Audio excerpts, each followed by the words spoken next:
You're listening to UFO Undercover with your host, Joe Montaldo, right here on the Paranormal Radio Network.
If you are listening to the show and wish to join us in the chat room, visit paltalk.com.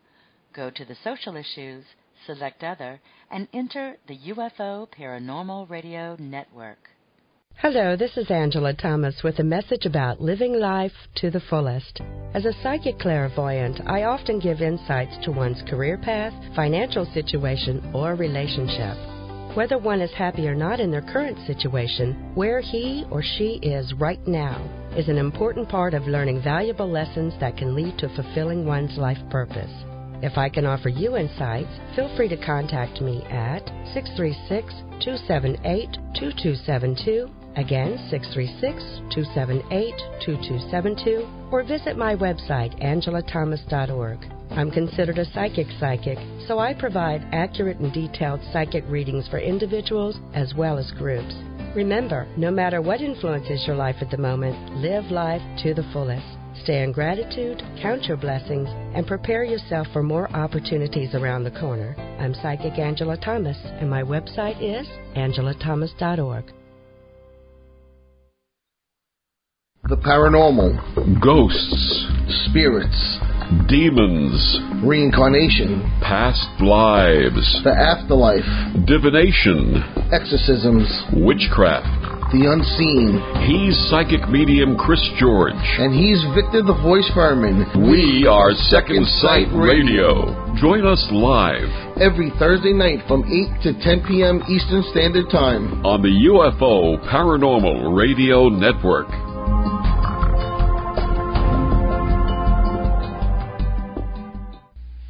Tune in to The Mind Cemetery with your hosts Chip and Nicole every Monday night at 9 p.m. Eastern. Exclusively on the UFO Paranormal Radio Network. We delve into UFOs, abductions, ghosts, aliens, conspiracies, and cryptozoology. And how could you ever forget about those creepy topics you won't hear on your local news? This is where I would insert my obligatory skeptical statement. The Mind Cemetery, where the paranoia about the paranormal comes to rest. Follow us on Twitter and subscribe to us on Facebook. Also, check us out on our website, mindcemetery.com, for show updates and the critically acclaimed Mind Cemetery blog. It's not critically acclaimed, but you should check it out anyway, mindcemetery.com.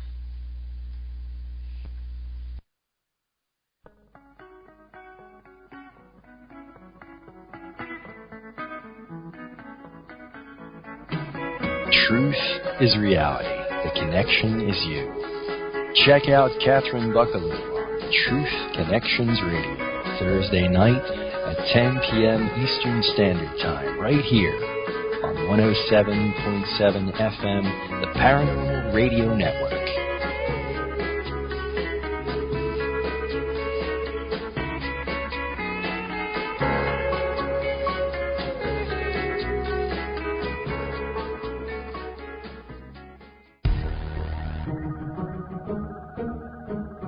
Hi, I'm Stephanie Benetti, and along with Joe Montaldo, we host News on the Flip Side.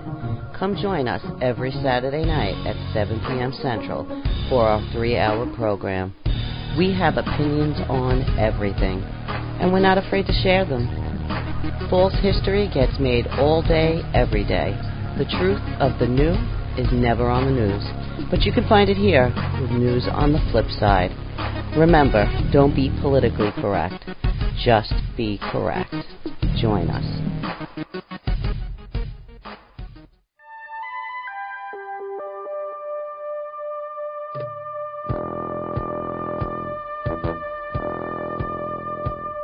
Tune in to UFO Undercover, Wednesdays at 8 p.m. Eastern, with your host, Joe Montaldo, right here on the Paranormal Radio Network.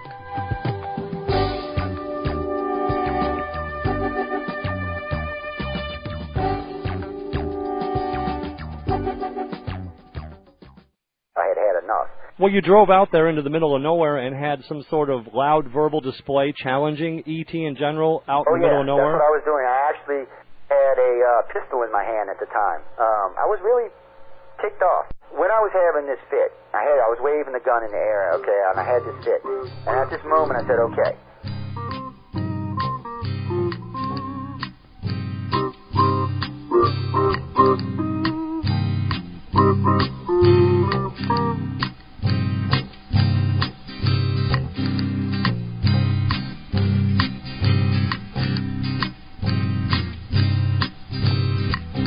Was a Louisiana man named Montaldo. Folks around called him Six Gun Joe. Worked with ICAR, don't you know? Investigating UFOs. Out for a drive with a gal one night, they stopped to check out a reporting site. When an alien lit right there on the ground, commenced to throwing his weight around. Now, old Six Gun didn't take too kindly to that kind of thing, especially without Vaseline or anything like that, you know. Seriously. Well, Six Gun looked that critter right in the eye and said, "Any last wish before you die?" Yo, reached for his gun, quick as a twitch, and said, "Fill your claw, you son of a bitch." Now a legend spread across the land about this pistol-waving man. But if you're from space or from Earth below, you don't give no lip to Six Gun Joe.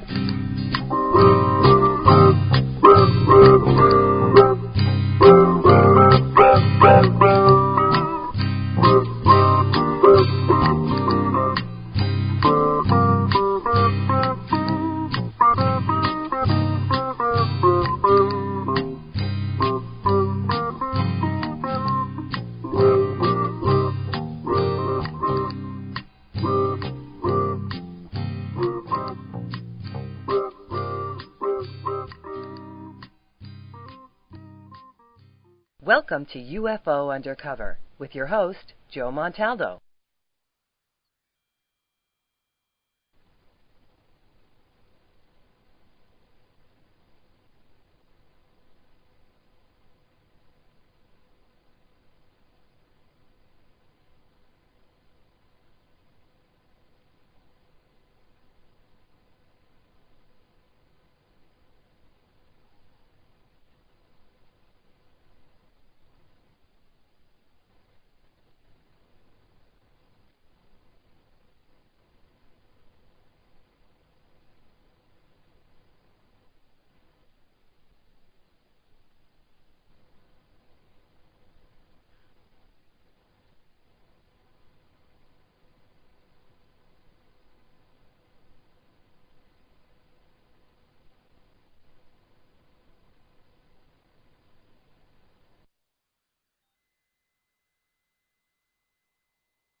Sorry about that, ladies and gentlemen. Wasn't paying attention there when I switched over. Apologize for that. Hope everybody's having a great morning, great afternoon, great evening, wherever you are on our beautiful big blue planet. You know, like I said, for my friends down in Australia, I hope you're having a great afternoon. For our friends in Europe, I know it's almost, well, in the UK, you know, it's going to be around, midnight or so.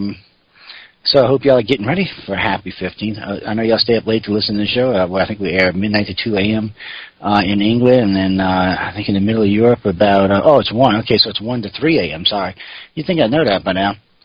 So I'm always grateful to see anybody in Europe staying up and listening to us. I know we have a big audience. It's surprising. As a matter of fact, we've been getting in some new venues lately. We're going to be getting on Roku, in case y'all didn't know that. Along with a couple of other stations that are already on Roku, we're going to be getting on those as well. We're going to be adding 6 new venues to the network, pretty big ones for that matter, too. Nothing that anybody else is on, by the way. We've been offered these deals, and we're going to take them. We're still on... We're on 12 or 14 dish networks now in the United States. We're on the 2 main ones in England and Australia. We're doing pretty good these days. It's kind of fun. Roku, yeah, R-U-K-O. It's the new wave of Internet television. Yes, it's 1,400 stations, and the Paranormal Radio Network is going to be on about 5 of them. Actually, you can get us there now. Right now, you can get us there on Shoutcast. But we're adding to a bunch of the stations. I found them by accident, and I've been writing back and forth, and these people started inviting us to come on, so I'm like, hell yeah. We're going to expand our venue out. Yeah, by the way, the boxes are $49 to $99, depending on what kind of box you want to get. They're the best thing in the market. They're better than any of the other boxes. I was going to go with the Google box, and only about 50 stations. Some of the other boxes about 40. This one's got 1,400. Actually, it's got about 1,600. And each one of those has a buttload inside of it. It's wild. And most of it is free. There is some stuff like Amazon and Hulu and Netflix and a couple others that are charged. But even if you had all the charged services together, plus your movies, you'd still be paying less than you are for cable every month. The only downside for me is they do have local news channels on there, just none of mine. Not yet, anyway. So that kind of sucks. But it's a great little system. I've been using it in Mississippi at our new place in our new camp, giving it a dry run because I have UVerse here. I have DirecTV up there, and DirecTV sucks. If you work for DirecTV, shame. Put your head down in shame. Y'all are the worst television network ever. Ever. You have the worst customer service that I have ever seen in my entire life. And all your goal is to do is to screw the customer over. If I wasn't on the contract with them, I'd have already left them. I really would have already reduced my service to the very base package that I can have with them. Well, Dish Network is good. DirecTV sucks. Dish is good. Direct sucks. Yeah. Even though UVerse is the best. UVerse hands down beats everybody. UVerse has got the best bang for the buck. Best bang for the buck. So they don't have UVerse where I'm at, but they will get it one day. DirecTV is the worst excuse. They charge for everything. They want $300 for Devo boxes that don't only have limited recording. Dishes boxes were free, and they had up to 800 hours of HD recording. They were cremating DirecTV. I mean, cremating them.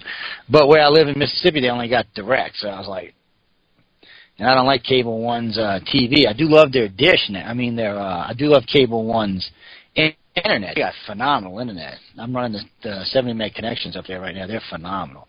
The station's so much faster in Mississippi than it is in New Orleans. It's not even funny. But here we're running dual 30 megs. There we're running dual 70 megs. So, and we run dual connections to try to cut down on any lead time or downtime or anything like that. These are UVerse connections. We used to have Cox cable in here, but now we have UVerse. We've had UVerse for a couple of years. It's a fabulous system. UVerse is good, man. It's fiber optic all the way to the house. Well, to the pole, whatever you want to call it.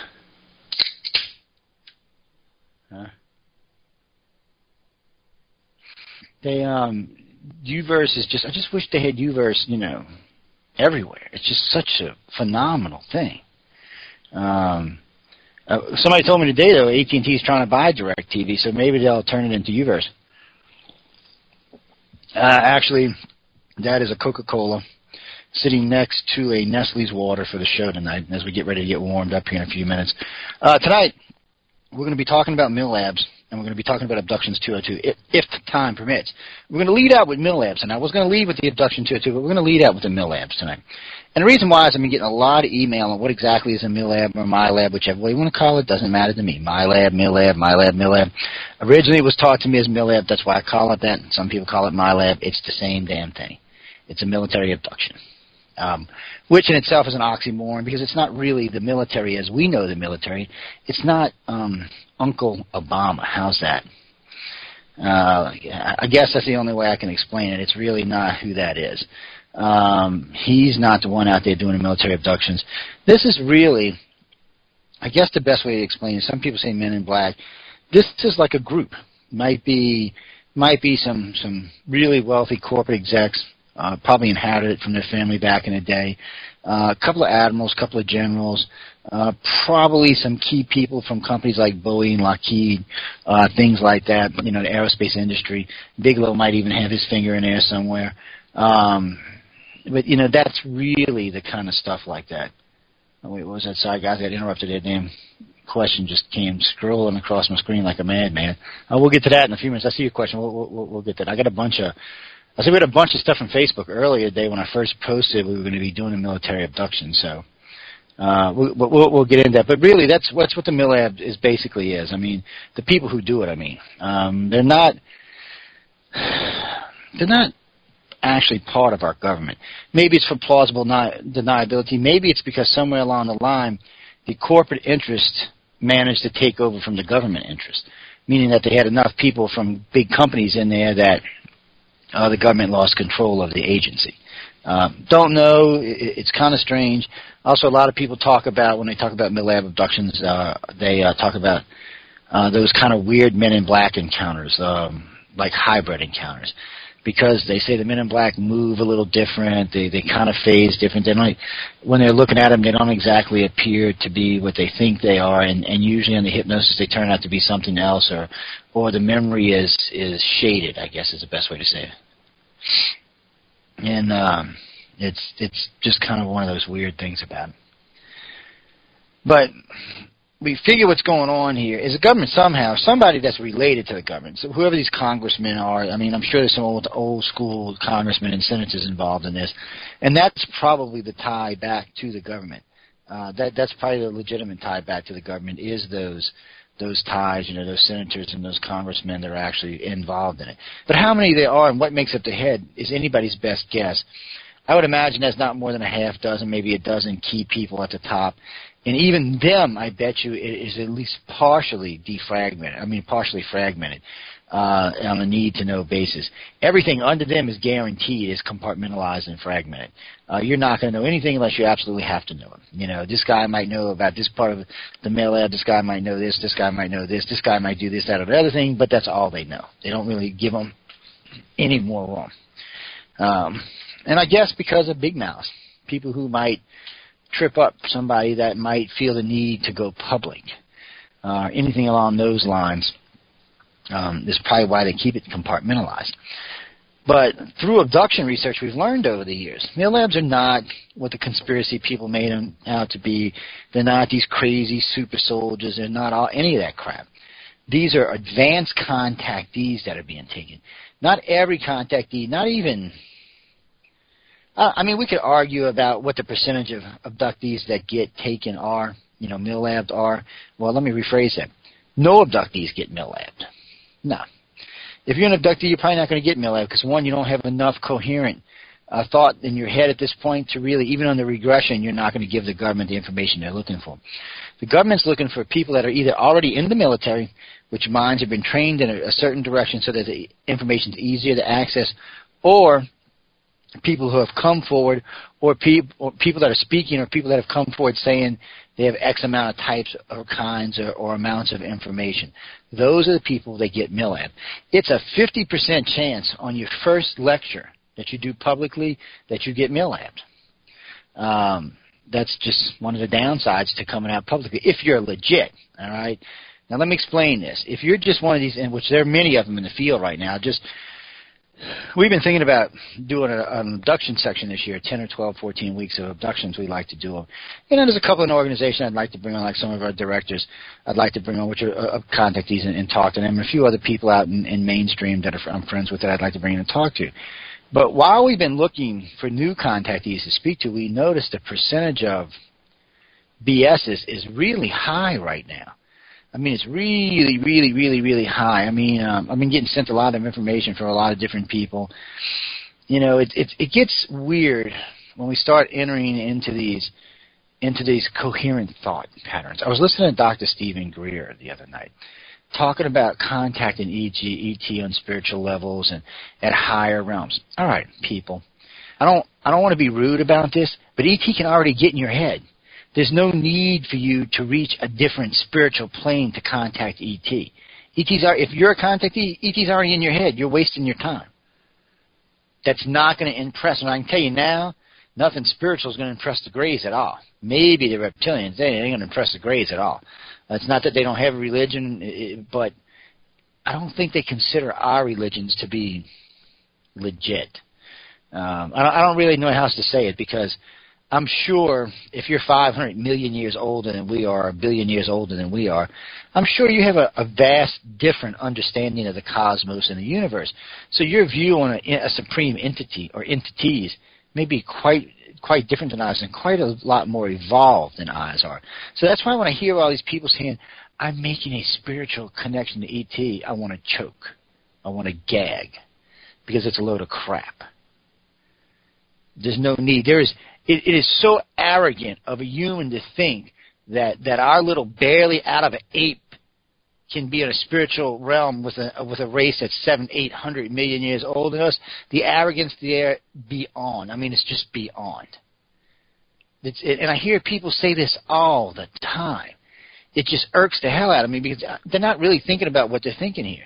Here's a race that can cross the cosmos, come visit our planet, take our citizens, not take our citizens, do pretty much whatever they want, pretty much create almost anything, but yet we think with the right spiritual attitude, they're going to come see us. Just look around at what they're doing. I will never understand why, especially the ones who believe in the Pleiadians and the humans, think they're here to save us. It floors me, because, are they living on the same planet that I am? Look around. The planet's a mess. We're fixing to start World War III. And so that's the Pleiadians' way of saving us? Well, you need to send their frickin' asses back from wherever they came from. Let's just be honest about this. At this point, if you look at Earth and everything that's going on Earth, you cannot say that there's any alien race that's here to help us.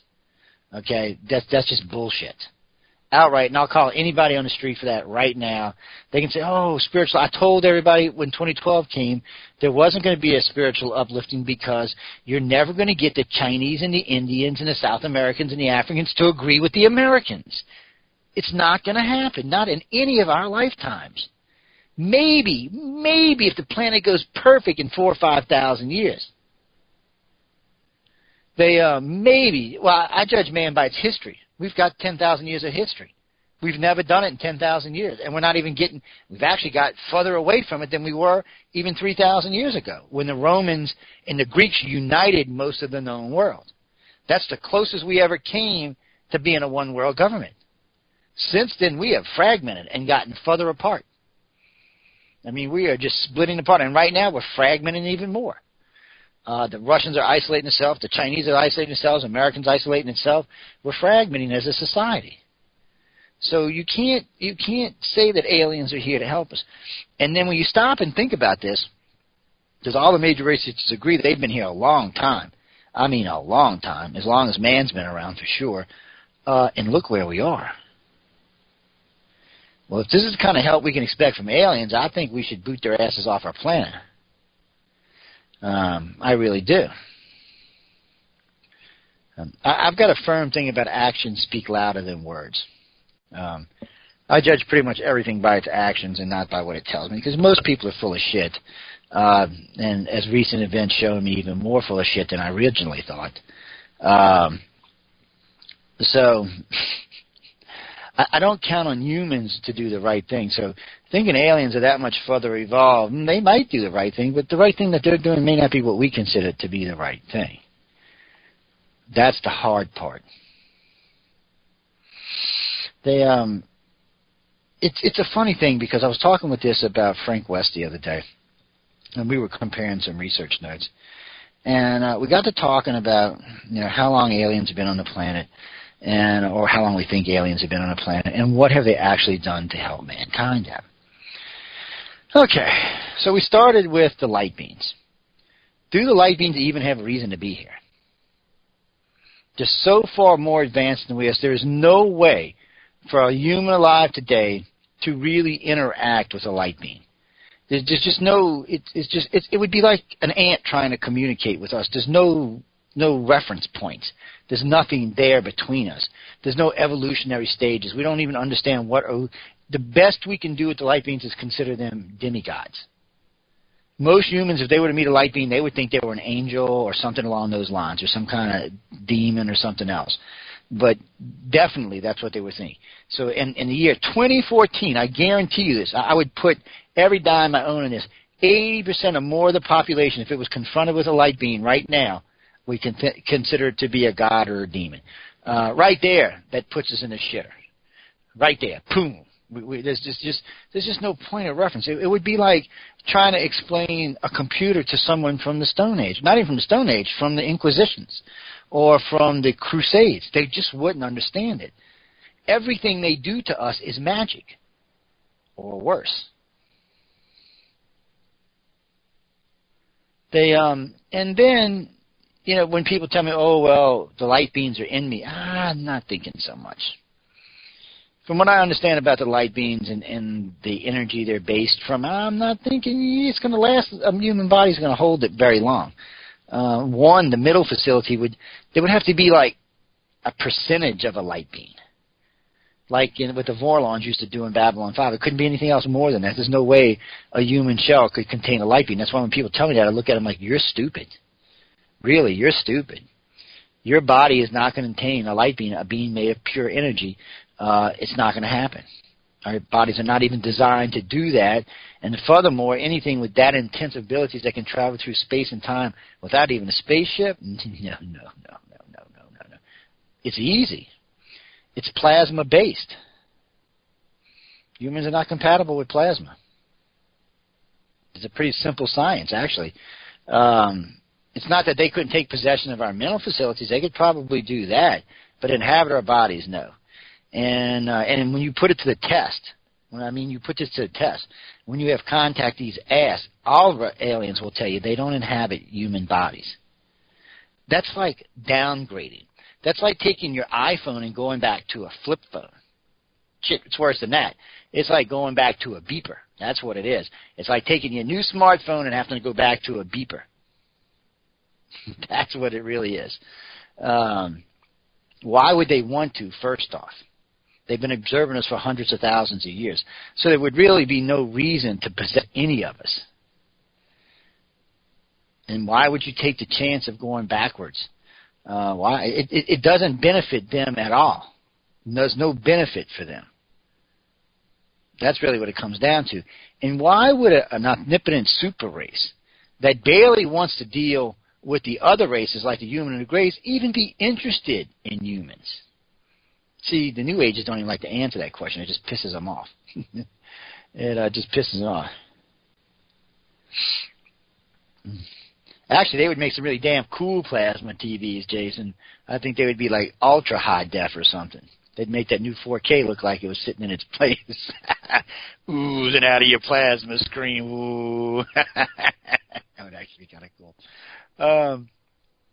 And, you know, and nobody really knows what they are. They just say they're energy. As far as we know, they could just be pure light. They could be anything other than us. But we do know this. All life is based on some kind of energy. In our case, it's electricity.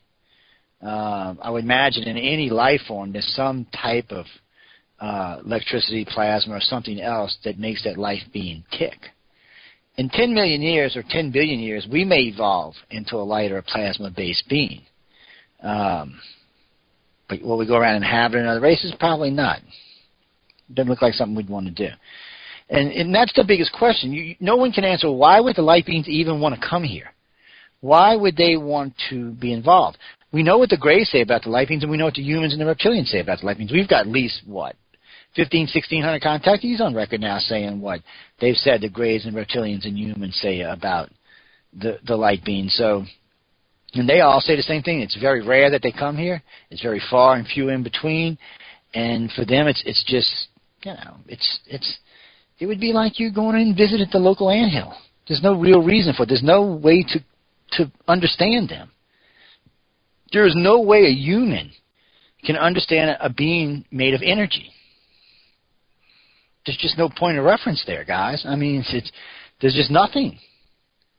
They can get in our heads all day long, but don't think we're going to get in there. And I love like the Steve Gris, oh, well, we can psychically contact them and get into their heads. Really?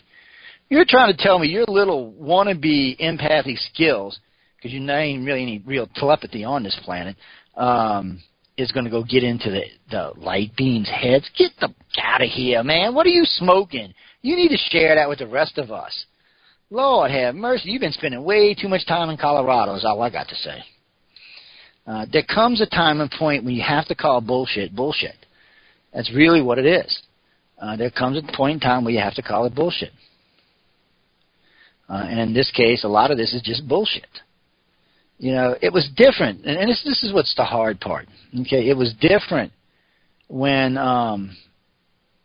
we had 5 cases, or 10 cases, or 15 cases. Right now, on the abduction site, there's 350 cases sitting there, just sitting there. That's more cases than anybody feels even working on, and that's not even what we're working on. That's what's waiting to be done, and that's not any other site but the abduction at AT&T.net. And we've got 10 of those. You do the math. We got more people waiting to see us than the whole combined field's even looking at. And there's a big difference in between what we think and what we know and what everybody else thinks and they know. Fortunately, we got a lot of good people working for us these days. It's a lot of fun. Well, no, because they out there, you know what it is? They're out there eating them edibles and they thinking this crazy stuff. They thinking these peace-loving light aliens are here to save you. I guess when you're high on chocolate brownies and dark chocolate candy bars, you're like, oh yeah, everything's here to save us. Love, man, love. But in reality, that's not what's going on. Not even a little bit. And what bothers me even more, I was watching a video the other day, reminded me of Prophet Yahweh, actually. I was watching a video the other day of these people out of Hawaii, nice people, talking about, I think it was the Palladians they were talking about, and they were getting some pretty good video of something hovering and floating off to the right or off to the left, which was a strange little thing to start off with. And they're going on. They look like they're doing pretty solid research, and then all of a sudden they start talking about how the divine has talked to them and how they're the piece of the puzzle. And see, this is what really bothers me more than anything else about the so-called good aliens and the peace-loving lighters. It's all about them.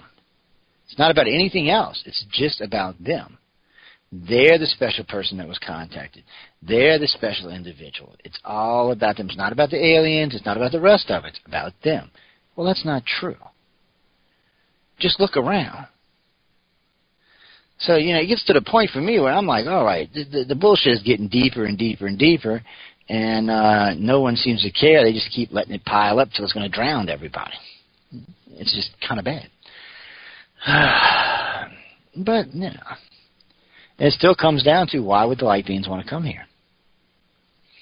The Greys I can kind of understand. The humans and reptilians I can definitely understand. The light beings, I just don't even see a reason they would come here just other than to oversee what the hell is going on here. But I like all these pretty colored names in the chat room tonight. Look, we got pink and green and blue and purple. I mean, we're a cornucopia of color in here tonight, man. It is fabulous. James, how did you get ahead of everybody? No, actually, that's Saturday night show. Yeah, that's come see us Saturday night. Matter of fact, this Saturday we're going to be playing some clips. We've been starting to add clips to the show. I think I'm going to do a little tech segment this Saturday as well. But news on the flip side, we're going to be doing a lot of current news, a lot of shit going on this week. So there's a lot of stuff to catch up on.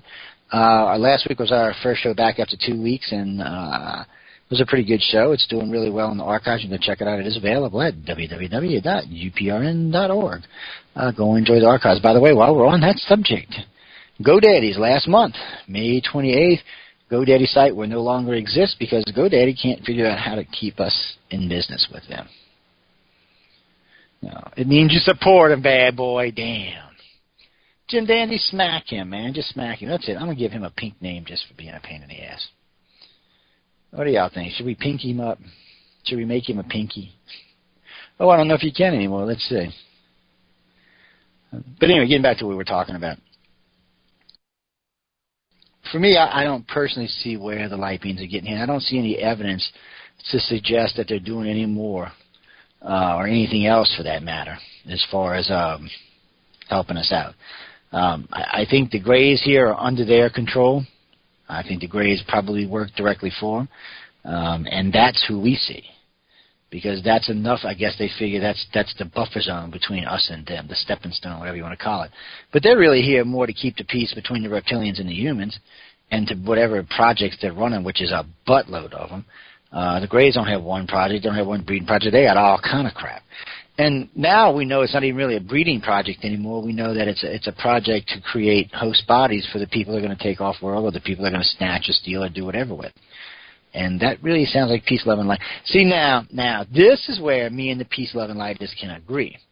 The world I hear them talk about sounds more like the colony world that the contactees talk about, not here, the new colony. That's what it really sounds like. It is a really peace, love, and light kind of place. I mean, most of the equipment works by telepathy. There's several different, from what I understand, several hundred races that come and go off the planet. We always say settlement, but it's a huge city. From what they say, the city itself is probably half the size of the United States. So, Jim, I thought you did. There's one of y'all in here. I thought it was Jim.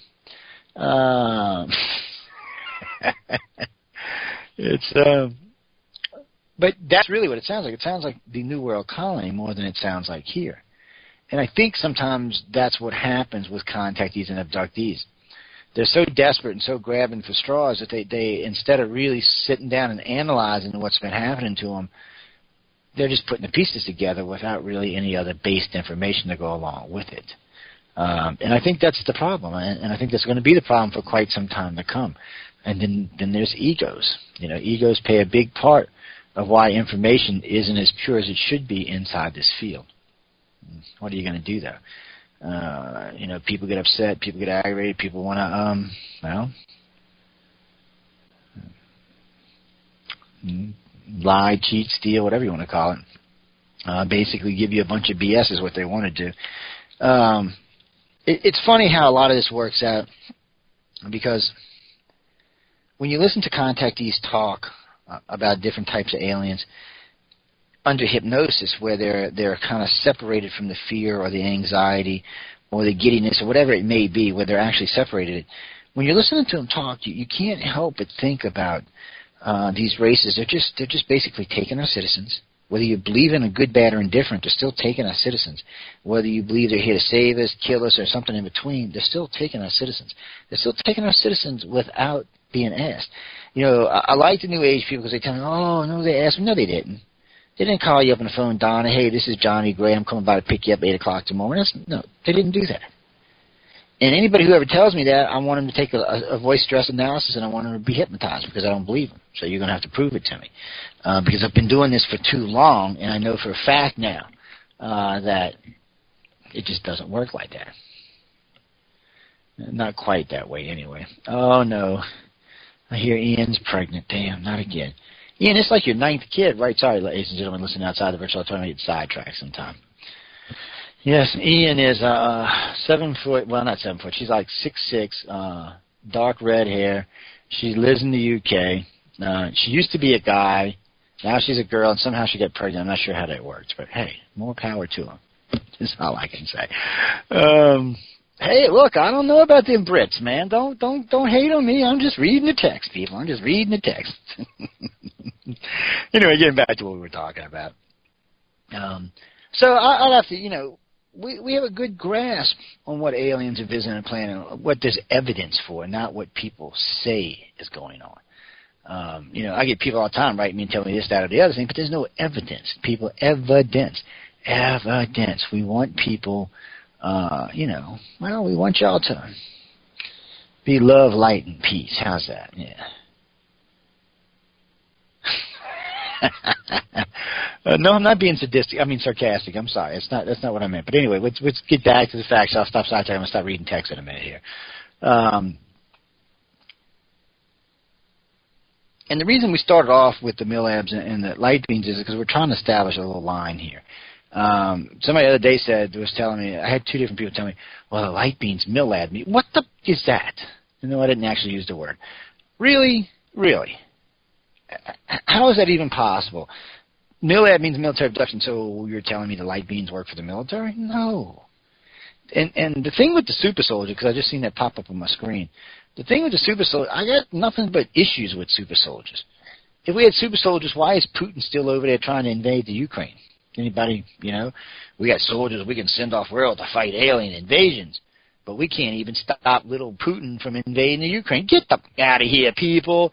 See, that's what I'm talking about, lies and bullshit. This is the very thing I'm talking about. If we had the type of technologies that most of these people have, that we hear on radio shows and talking at conferences, say we had, Putin and Zing would no longer be around. Iran, Ayatollah would have been dead years ago. Years ago. Okay? Bottom line is that's all BS. Super soldier. We had a super soldier. Then it's like, what's her name? What's her name? Anya Briggs. That's her, Anya Briggs. When she told me that she psychically interrogated Grace. If that was true, then she could basically psychically butt hump Putin, and he'd be over with. He'd be screaming in the dark, like an episode from Batman when the crow sprays you with the freaky dust. It would be the same thing. But we don't. You don't see that happening. You don't see world leaders just up and dying from weird aneurysms in their brain or their heart stopped for no good reason. That is somebody who had good telekinesis or good telepathy could do. But you don't see none of that happen. And if we had super soldiers that could walk through walls and live in space and basically stop flying cars and trucks, why is Putin still alive? Why didn't we go take out Ayatollah a long time ago? Why didn't we go take out Saddam Hussein a long time ago? I mean, with technology like that, come on. That goes back to the lie category. Jay, we're trying to keep it secret. Really? Really? That's your best excuse for why we didn't know about it? So what you're saying, they'll keep it secret and just let everybody get shit on a planet? Right now, it doesn't work that way. It's just funny. I've seen people with telekinesis, but not the kind that can control things like you got to concentrate in someone's head, reach in there, and grab a small artery in the brain and just pinch it closed until the person stops. till they die and then release it. And they don't even know what happened. There's not even any evidence to what killed the individual. You just don't see that kind of stuff going on, which suggests that most of those people who that tells you they have that kind of technology as well, full of shit. It's the nicest way I can say it. I could tell you about 80% of conspiracy theories in the field are total garbage, absolutely and totally. There's no evidence to prove any of it in any shape, form, or fashion at all. It's just more stories being told by more people, mostly people looking for attention. It's really what it is. Most of it is about looking for attention. It's kind of a sad thing. But what's even sadder is how mainstream ufology likes to take the wackos and put them out front. Oh, well, look, let's jump on this one, let's jump on that one. Well, Marsha, I agree with you, like how everybody jumped on Stan Romanek. Nobody bothered to take the time to check him out. Nobody knew anything about him. Everybody just jumped on him and took it as gospel truth. We didn't. No, ICAR didn't think he was a contactee, so we left it alone. We actually did our homework, so we kind of left it alone. We did a couple of lead investigations on that case and decided there wasn't even no reason to go to his house.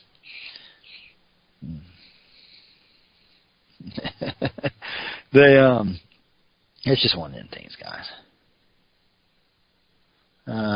Who still loves Stan? I don't know anybody who still loves Stan. All the people in the field turned on him.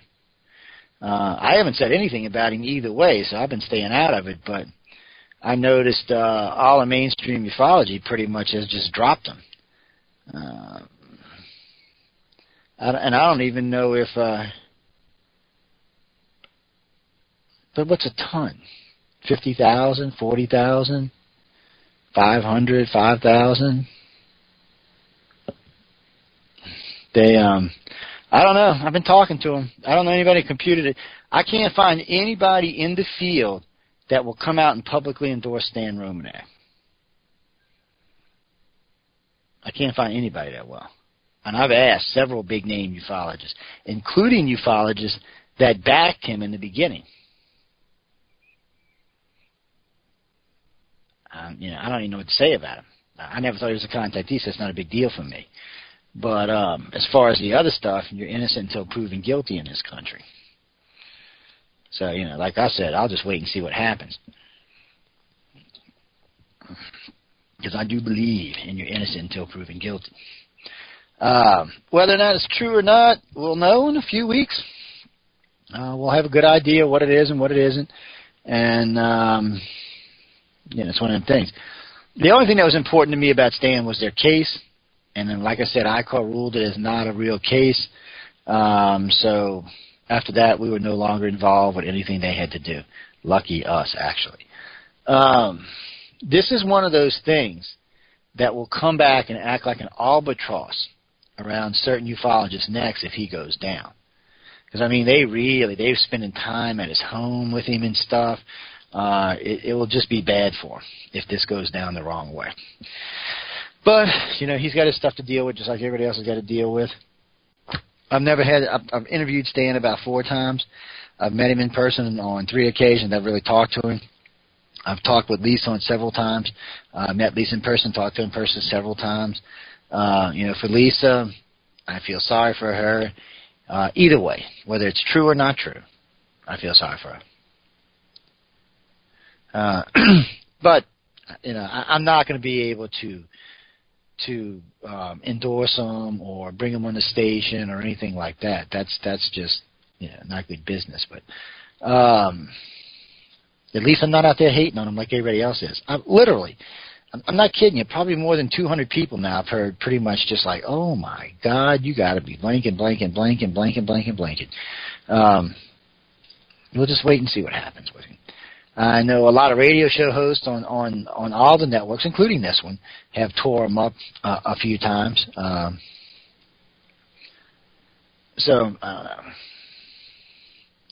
It's going to be interesting to see where he goes. And the thing of it is, somebody wrote to me, I'll put this while we're talking about this. Somebody wrote to me the other day and said, well, it would be something the government would do if he was. No, it wouldn't. It actually wouldn't be. Why bother planning kiddie porn? Really, y'all remember John Mack, right?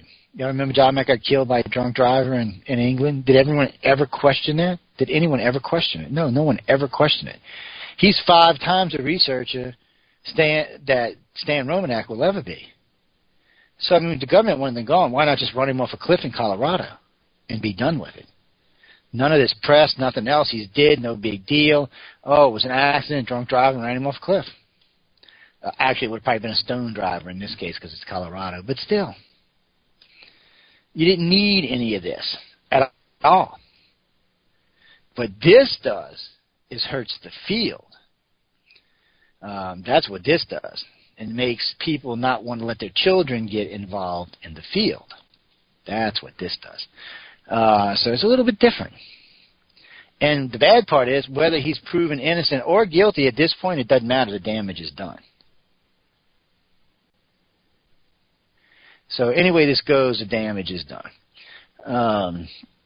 Of course, the field's been kicking its own ass now for a while. Not the abduction side. This hurts the abduction side more than anything else, but the field itself has been kicking its ass for a while now. I mean, it's a joke. I mean, there's been nothing new in ufology in so long that we were going through guest list the other day to see if there was any new ufology stuff. And there's nothing. I mean, nothing. This has got to be the most boring time in ufology I've ever seen. A lot of black helicopters flying around. I got some pictures over my house in Mississippi. I got some pictures over my house in here today. You know what they're all doing flying around, but after something. Was he? No, he was usually a pretty easygoing guy. I wonder what's up with that. Him and I get along pretty good. That's kind of weird. I seen Jamie Hassan join one of my pages today. It was kind of cool. But if he's doing it, there must be a reason for it. That's what I was going to say. There must be a reason for it. Norio's a pretty laid-back guy. Somebody must have pissed him off. Because I had been leaving ufology alone the last 3 years, but, man, I can't do it right now. It's a mess. It's a joke. I finally sat down and watched, what is that, Area 1 or whatever that show is, that MUFON. That thing's a joke. I mean, it's like watching something from... Now, don't get me wrong, people. I don't want people to take it the wrong way. If you're just getting in the field, it's a great show. It really is. If you're new to all of this, it's a good show. It's worth watching. Anybody that's been in the field for more than a year, it's a waste of time. It's an utter and complete waste of time. You're not going to learn anything there. You're not going to see anything. You're not going to find out something you didn't already know. But it is a great show for incoming people into the field. Actually, Jason, there's a couple people who've talked to us about shows. We just can't never figure out what we want to do. And the last 3 always wanted to have something to do with following abductees around and stuff. Yeah, I bet she would be any little evil girl that she is. Eve, if you listen, woohoo, baby. Where's my friend Marty at tonight? I don't see Marty. Where you hiding at tonight? I don't see you in the room. What was that question for? Oh, the hospital thing. A couple things, guys. I went in because I had a kidney stone that was bothering me. I'm not going to get into what else went on because it's kind of personal, but they did find a 5mm kidney stone that's dropped down to just about my bladder, and they put me on Dilaudid and a few other things and stuff like that. But while I was there, my blood pressure is usually pretty good. It's usually about between 75 and 85, and between 118 and 135. But it was 160 over 95, and they didn't want to let me leave because they knew I had that stent on, and they were scared I might have had a clot or this, that, or the other thing. So doctor said he said he was worried that it might be something that could have been potentially life-threatening. And you know how hospitals are. They like to check up and make sure you're in good shape, before they hit you with the 25. Well, in this case, about a $44,000 bill. Yeah, that really sucks. Because I had come into a little extra money this year. I was helping to get my house and get some other stuff taken care of, pay off some tax bills and stuff. And that's going to just pretty much eat the rest of it up, so that sucks. Just one of them things. So please remember, make a donation to the station. That's what keeps it on the air. The station does better, but the donation's what keeps it on the air. Without them, it's adios amigos. I made a promise to my wife 2 years ago that I wouldn't spend any more money out of pocket on this station, and I haven't. So it's either got to make it or it's got to go the way of the dodo, but one or the other. Just how the real world goes. Again, I love all the colored nicks in the room tonight. Black and green and blue and purple and pink. It's really cool. Well, that's true, and that would be the next step on that, Jim. We don't even want to go there. Not if we can avoid that. That'll flash me right back to E.T. probe in there, buddy. Right back there. It's kind of funny. Christopher, to answer your question about the light beams, to be frank, we may have, if we're really lucky, really, really lucky, we may have 30, 35 cases where someone talks about or mentions the light beams. Maybe a dozen cases where there seem to be some type of interaction. That's it. We ain't got any more than that. And there's been on several occasions in the last 10 years I've asked contactees to ask the Greys or the reptilians or the humans what they're here for, what they're doing, and they almost always pretty much say the same thing. They say they rarely come to this planet, and it's usually to check up on them, not us. So who am I going to believe? Am I going to believe the guy in the desert, or am I going to believe the alien? You know, really. I don't want to be a butthole, but if you can get it from the horse's mouth, why not get it from the horse's mouth? I mean, let's be frank about it. And oh, no. Denise, no.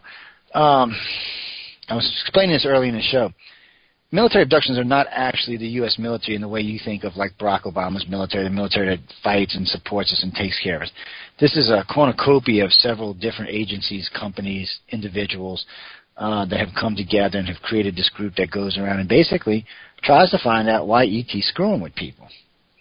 Now, this comes back to another point, and we're going to go to break, and then we'll talk about this more when we come back. But the thing about it is, if, like, the conspiracy people say that we knew all of this, that we've been trading technology with the aliens, and we've got all this communication and understanding with him, they wouldn't need MILABs, would they? There's only one reason why anybody would have to do military abductions, and that's because simply they don't know the answer. They're looking for answers. So I tell people all the time, the government knows less than most researchers do. This group knows as much as some really good researchers do. But still, they're in the dark just like everybody else. That's why they're taking MILABs. That's why they're taking people who seem to have an extraordinary amount of information. They seem to take those people, try to get information. Sometimes they get some. They don't really glean much information out of them because ET is usually pretty good about making sure that doesn't happen. But that is really what's going on. But anyway, we're going to go take a break right quick because we're already at the top of the hour. That was a fast hour. Really didn't even get into a third of what I wanted to talk about because we get off on crazy stuff. But guys and girls, we're going to be back in about 8 to 10 minutes. I want everyone to please stay tuned to the UFO Paranormal Radio Network, or as it's loved and called now, the United Public Radio Network. Remember, UPRNTalkRadio.com is one of the news sites. You can also check out we have two new archive sites, one on SoundCloud, www.soundcloud.com/UPRN. It's a great little site. Go over there and check it out. We also have one on Podcast Gardens. It's actually in the news category in Podcast Gardens. Go over there and check it out. That's one of our new RSS feeds. You can use it for things. We have. We should have 2 iTunes feeds. I got to check. We may only have 1, but I got to check and see. We're supposed to have 2, so I'll go check and see. But you should really be able to find us both under Paranormal Radio and under iTunes. Under United Public Radio. So you should be able to find us on both ways on iTunes.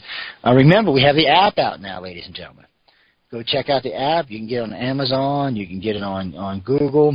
I even think they may have just released the iPhone version. But the iPhone version costs, guys. It's I think it's $1.99 because they charge us every year for the service. iTunes does. But go over there, get it. Tell me what you think about it. See what you want to add to it.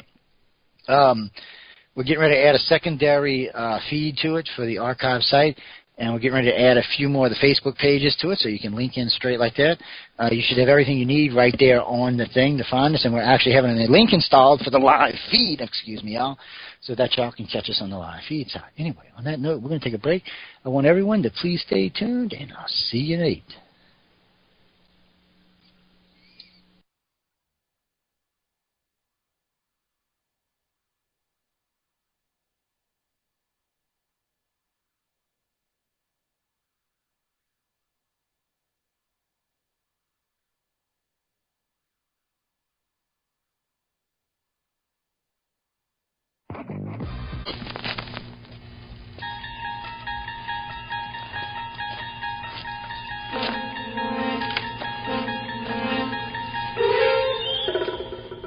You're listening to UFO Undercover with your host, Joe Montaldo, right here on the Paranormal Radio Network.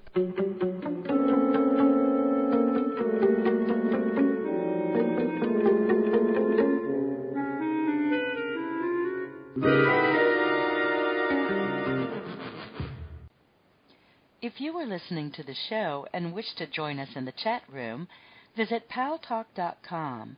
Go to the social issues, select other, and enter the UFO Paranormal Radio Network. Hello, this is Angela Thomas with a message about living life to the fullest. As a psychic clairvoyant, I often give insights to one's career path, financial situation, or relationship. Whether one is happy or not in their current situation, where he or she is right now is an important part of learning valuable lessons that can lead to fulfilling one's life purpose. If I can offer you insights, feel free to contact me at 636-278-2272, again 636-278-2272, or visit my website, angelathomas.org. I'm considered a psychic, so I provide accurate and detailed psychic readings for individuals as well as groups. Remember, no matter what influences your life at the moment, live life to the fullest. Stay in gratitude, count your blessings, and prepare yourself for more opportunities around the corner. I'm Psychic Angela Thomas, and my website is angelathomas.org. The paranormal, ghosts, spirits, demons, reincarnation, past lives, the afterlife, divination, exorcism. Hey guys, I'm Thea Andrews. The unseen. He's psychic medium Chris George. And he's Victor the Voice Furman. We are Second Sight Radio. Join us live every Thursday night from 8 to 10 p.m. Eastern Standard Time on the UFO Paranormal Radio Network.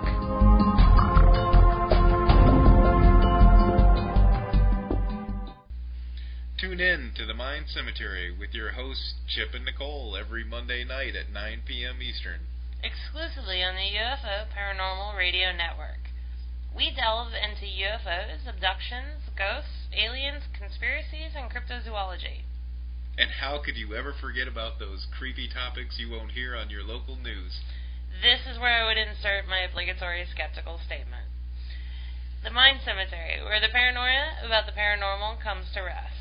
Follow us on Twitter and subscribe to us on Facebook. Also, check us out on our website, mindcemetery.com, for show updates and the critically acclaimed Mind Cemetery blog. It's not critically acclaimed, but you should check it out anyway, mindcemetery.com.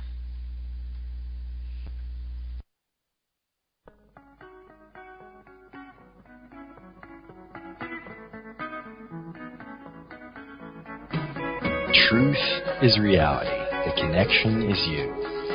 Check out Catherine Buckaloo on Truth Connections Radio, Thursday night at 10 p.m. Eastern Standard Time, right here on 107.7 FM, the Paranormal Radio Network.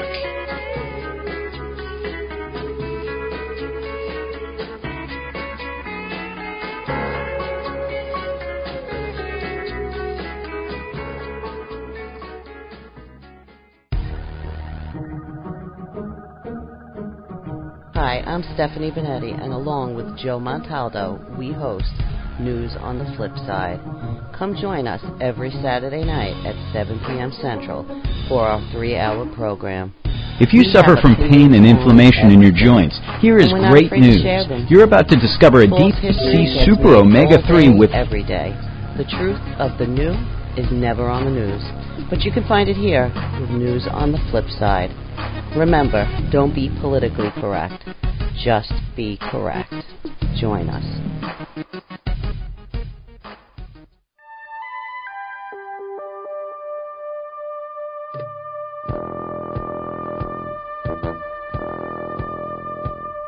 Tune in to UFO Undercover, Wednesdays at 8 p.m. Eastern, with your host, Joe Montaldo, right here on the Paranormal Radio Network.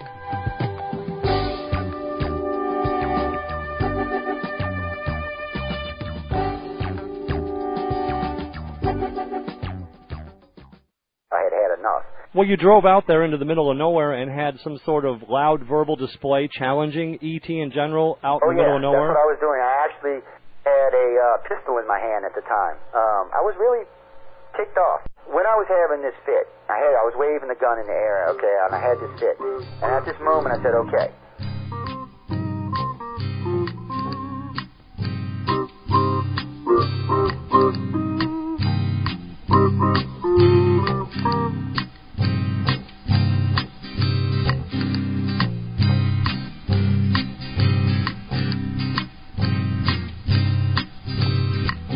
Was a Louisiana man named Montaldo. Folks around called him Six Gun Joe. Works with ICAR, don't you know? Investigating UFOs. Out for a drive with a gal one night, they stopped to check out a reporting site. When an alien lit right there on the ground, commenced to throwing his weight around. Now, old Six Gun didn't take too kindly to that kind of thing, especially without Vaseline or anything like that, you know. Seriously. Well, Six Gun looked that critter right in the eye and said, "Any last wish before you die?" Yo, reached for his gun, quick as a twitch, and said, "Fill your claw, you son of a bitch." Now a legend spread across the land about this pistol-waving man. But if you're from space or from Earth below, you don't give no lip to Six Gun Joe.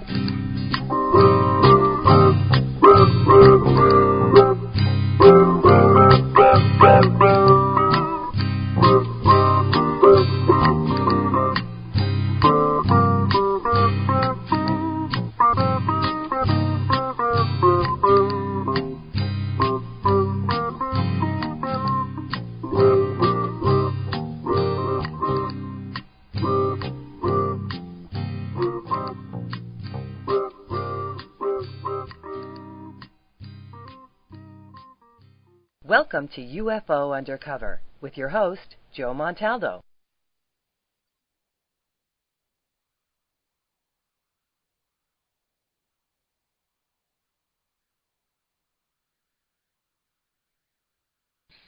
Welcome back, everybody. I hope you all enjoyed the first hour of the show. I know we talked about quite a few things and crossed a wide range of topics there, from bitching and moaning and groaning to several things in between. I always like being here on Wednesday night because it's always a lot of fun. There's always a lot of stuff to talk about. Also, though, on my Facebook pages, or you can write to me at UPRN or ICAR, either one. I'm looking for this. Like I said, we're going to be doing some content stuff in the near future, but I'm looking for ideas for other types of guests. Not so much ufology, no politics. That's for Saturday night, but other stuff besides that. It can be just about anything, just not politics. That's on Saturday nights. I get 4 hours of politics on Saturdays, and I really enjoy it. By the way, while I'm on that subject, I am looking for a couple of things right now. I'm looking for a new tech guy, even though I think I'm going to be doing a little tech on News and Flipside myself because I like talking about tech. I am looking for a new tech guy or girl. Doesn't matter, male or female. Somebody, for the most of the up-to-date techs, like your phones, your computers, maybe games, stuff like that, the tech that people are going to use the most, new televisions, new radios, stuff in your cars, things like that. So we're looking for somebody to come on and do a 10 or 15-minute segment about that. Also, and then on top of that, I'm looking for a liberal and conservative radio show host. Somebody asked me the other day if I was going to get a libertarian, or what I like to refer to a middleist on the show, but we've got that already. Stephanie and I are both kind of in the middle. We have guests and friends that visit the show that are libertarians and things like that, so we don't really need those areas, but we really are looking for a liberal and a conservative. Now, it's not so much for News on the Flip Side, even though I'd like them to do maybe a 5 or 10 minute segment on News on the Flip Side as an addition to the show, but I'm looking for like some people to do 2 1-hour shows, hardcore liberal, hardcore conservative. News on the Flip Side handles everything else, so we don't really need anything like that, but hardcore liberal, hardcore conservative, just so we're being well-rounded. I'll put them on different days so they didn't start wars and stuff, but I am really looking to add that addition to the network. So if y'all know any good hosts along those lines, if you run across anybody along those lines, I'm looking for that. Also, while I'm on that rant, I am looking for a couple of new shows for the network, about 3 or 4. If y'all are out and about, it can be UFOs, it can be paranormal, it can be political, it can be God, it can be anything. If you think they're a really good show, and they're not already on someone else's radio network, they can be on Blog Talk or things like that. But if they're on somebody else's, I don't want to syndicate anybody's show on that network right now. I got enough syndicated shows. I'm looking for unique and original material to the Paranormal Radio Network, which I've got to crack down on anyway pretty soon because we're getting ready to go on the contract for a couple of reasons. But I am looking for those things. So look, if you know anybody or if you've seen anybody, you know any shows like that, or you know any hardcore liberals or conservatives that want to do some radio, get them in touch with me. Or get me in touch with them, either way. Because I do want to add those aspects to the station. I'm still looking for a good show for late night Friday night. It's $100 a month for the slot, if anybody's interested in it. It's a 2-hour slot. It's got a pretty built-in decent audience to start off with, so you can get in there right away and step up your game. Have a good show. And if it's somebody I know and a friend, I might even lower it to $50 a month if it's somebody I know that has talent already. But unfortunately, these days we can't really put much in the way of free shows anymore unless it's something we're personally bringing on because it costs money to run the damn thing. Anyway, you got talent. Who's got talent? I just seen somebody type in they got talent. I just seen that pass by. Sorry about that, guys. I had sidetracked with that damn Pal Talk chat room again. And if you'd like to visit the chat room, we always love to see people in the chat room, www.paltalk.com. Just pop into the social issues category, click on Other, and you will see us in there. I think we're listed still as UFO Paranormal Radio Network here. So pop on in. You don't have to pay for it. It's free. Unless you want to color Nick or you just don't want to have commercials or anything. It's pop in. It's free. Also, you can link in through the websites into Pal Talk Express, which uses your browser. It uses your browser, so you don't have to use a download at all. Hey, Mystical. So you can always do it that way. It's a really, really easy thing. It's a lot of fun to use. There's a lot of stuff in the room and a lot of fun people in there. There's about 25 people in there right now. It'll probably get up to about 40, 45 for the show in. So come on by and say hi to everybody, see what's up. And, for as many listeners as got, it's a shame y'all don't use the audience more. I know most of the biggest complaints is people don't want to download things on their computer. And I shouldn't say none of our overseas audience, but very little of our overseas audience uses it. So come visit, hang out. I know Pal Talk should pay me for this, huh? That's what I'm saying. God knows how many people we brought here over the years since we've been here. Now, getting back to what we were talking about earlier, when you're in this Milab stuff and you're being taken as a Milab, say Cindy Smith, okay? Cindy Smith, she gets picked up by the ETs last night, okay? So the ET drops her off 4 o'clock in the morning. They drop her off at home. They do the usual blocks and things and set her down in her bed and go on about their merry way. 5:30 a.m., lo and behold, somebody else shows up. Takes them away. Sometimes they do it right there in the house. If you're single, or even if you're married sometimes, they will actually do the military abduction right there in the house. That's what people don't realize. A lot of times they do it right there. But, probably half or more, they'll come pick you up, take you to an isolated facility somewhere, and do it that way. Put you through the paces, use it's sodium amytal, it's a cocktail of several different chemicals that really basically makes you very, very, very truth-orientated. How's that? We'll call it, we'll just say it makes you very, very, very non-aggressive, very laid back. Oh, you want me to tell you? Well, sure. I can tell you that. But fortunately for contactees, or fortunately for ET, whoever it is that locks those memories in there tight, they don't really learn much. It's hence the reason they do it so often. They try to grab a piece of puzzle anytime they can. And whether they monitor people or not, which they probably do, whether they monitor them or not, every time they get one of these, every time they do a Milab, they do get a little piece of the puzzle. They get another little piece, just like researchers get another little piece they get another little piece of the puzzle, another little piece of the puzzle. They still don't really have any idea why they're here or what they're doing. They don't know much more, like I said earlier, than anybody else does, but they're trying to find out. And they're trying to retrieve technologies. And Frank, from earlier when you said that about, when I was going on about Putin and they could kill him and all of that, if we had advanced aircraft, such as flying saucers, you don't think we'd just go over there and beam his ass out and take him off somewhere? Actually, I would think someone like Obama would just beam him up to about 10,000 feet and then just drop him outside the spaceship and let him tumble back down to Earth and smash on top of the Kremlin. That's what I think he would do. But none of that ever happens. That's what I keep telling people. And somebody said the other day, well, all the other countries have. No, they don't. Believe me, if China or Russia had that kind of technology, they would have already used it on us. If Iran or anybody else had that kind of technology, they would have already used it on us. Don't even think they wouldn't have. They would have definitely used it on us. Dean, I don't know about the weather weapons. There's a lot of freaky weather, but I got to be honest. For where I live, not so much. Not anything out of the ordinary, anyway. I mean, I can't speak for everybody else in the country, but down here in the South, it seems to be pretty much the same old for the last 10 years. Ever since Katrina, it's just been a pretty consistent weather pattern. We have got a little bit cooler. Our summers are about 2 degrees cooler, 3 degrees cooler than they usually are, but nothing of any consequence. But that's the whole point. I mean, if the government possessed the kind of technologies that all the conspiracy people say they had, we would have no enemies on Earth. None. They would be gone.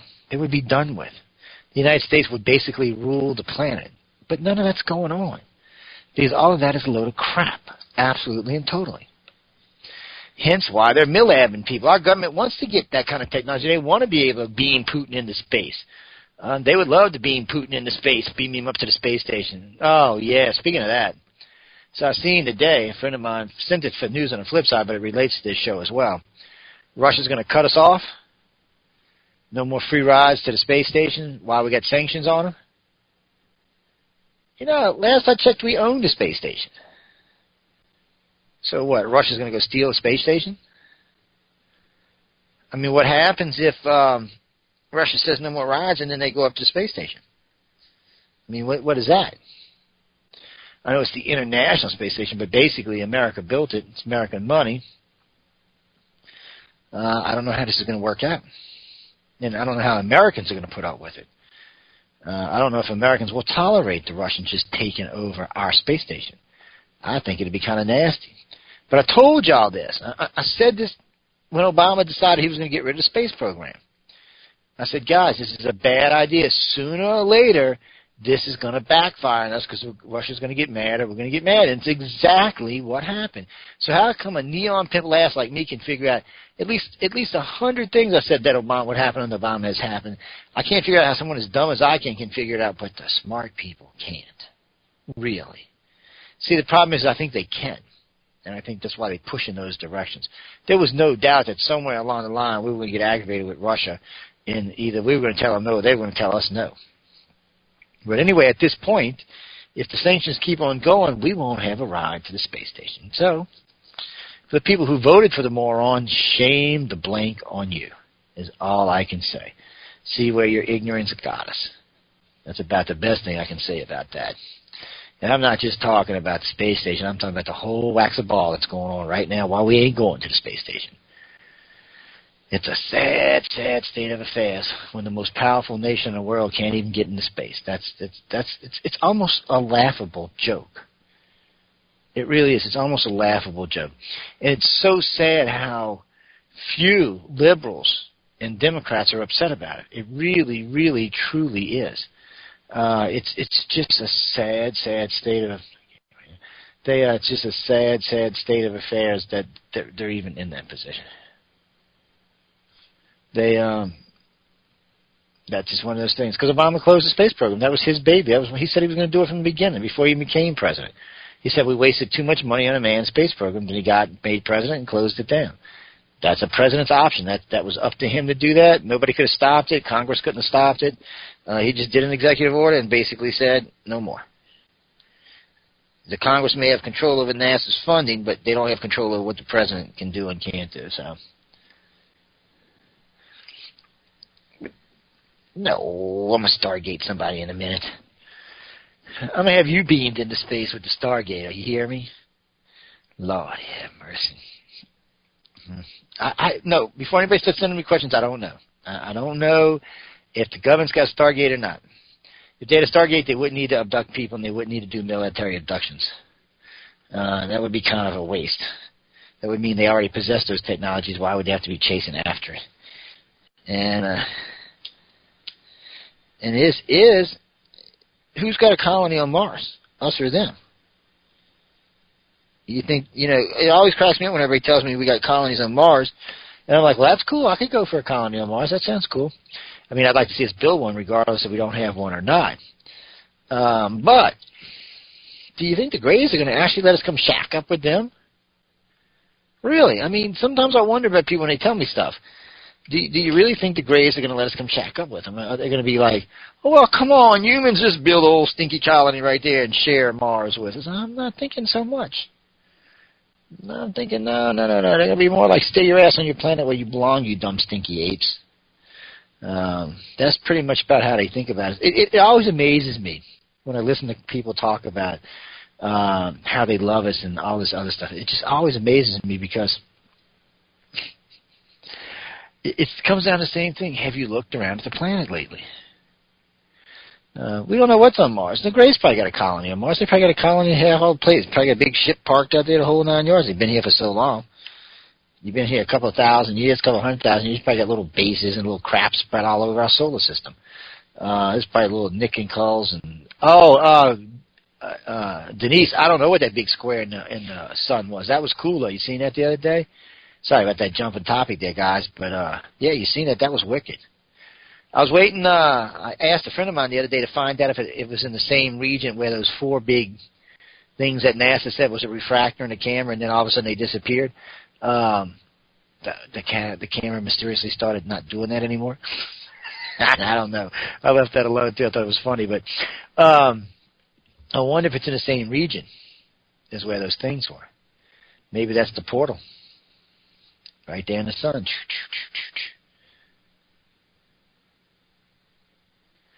Well, you don't need one. Actually, for the Greys, and Jason's got a valid point, they really probably don't even need to keep a colony anywhere close by. I imagine a trip for them to, like, Proxima Centauri is probably an hour, maybe 2.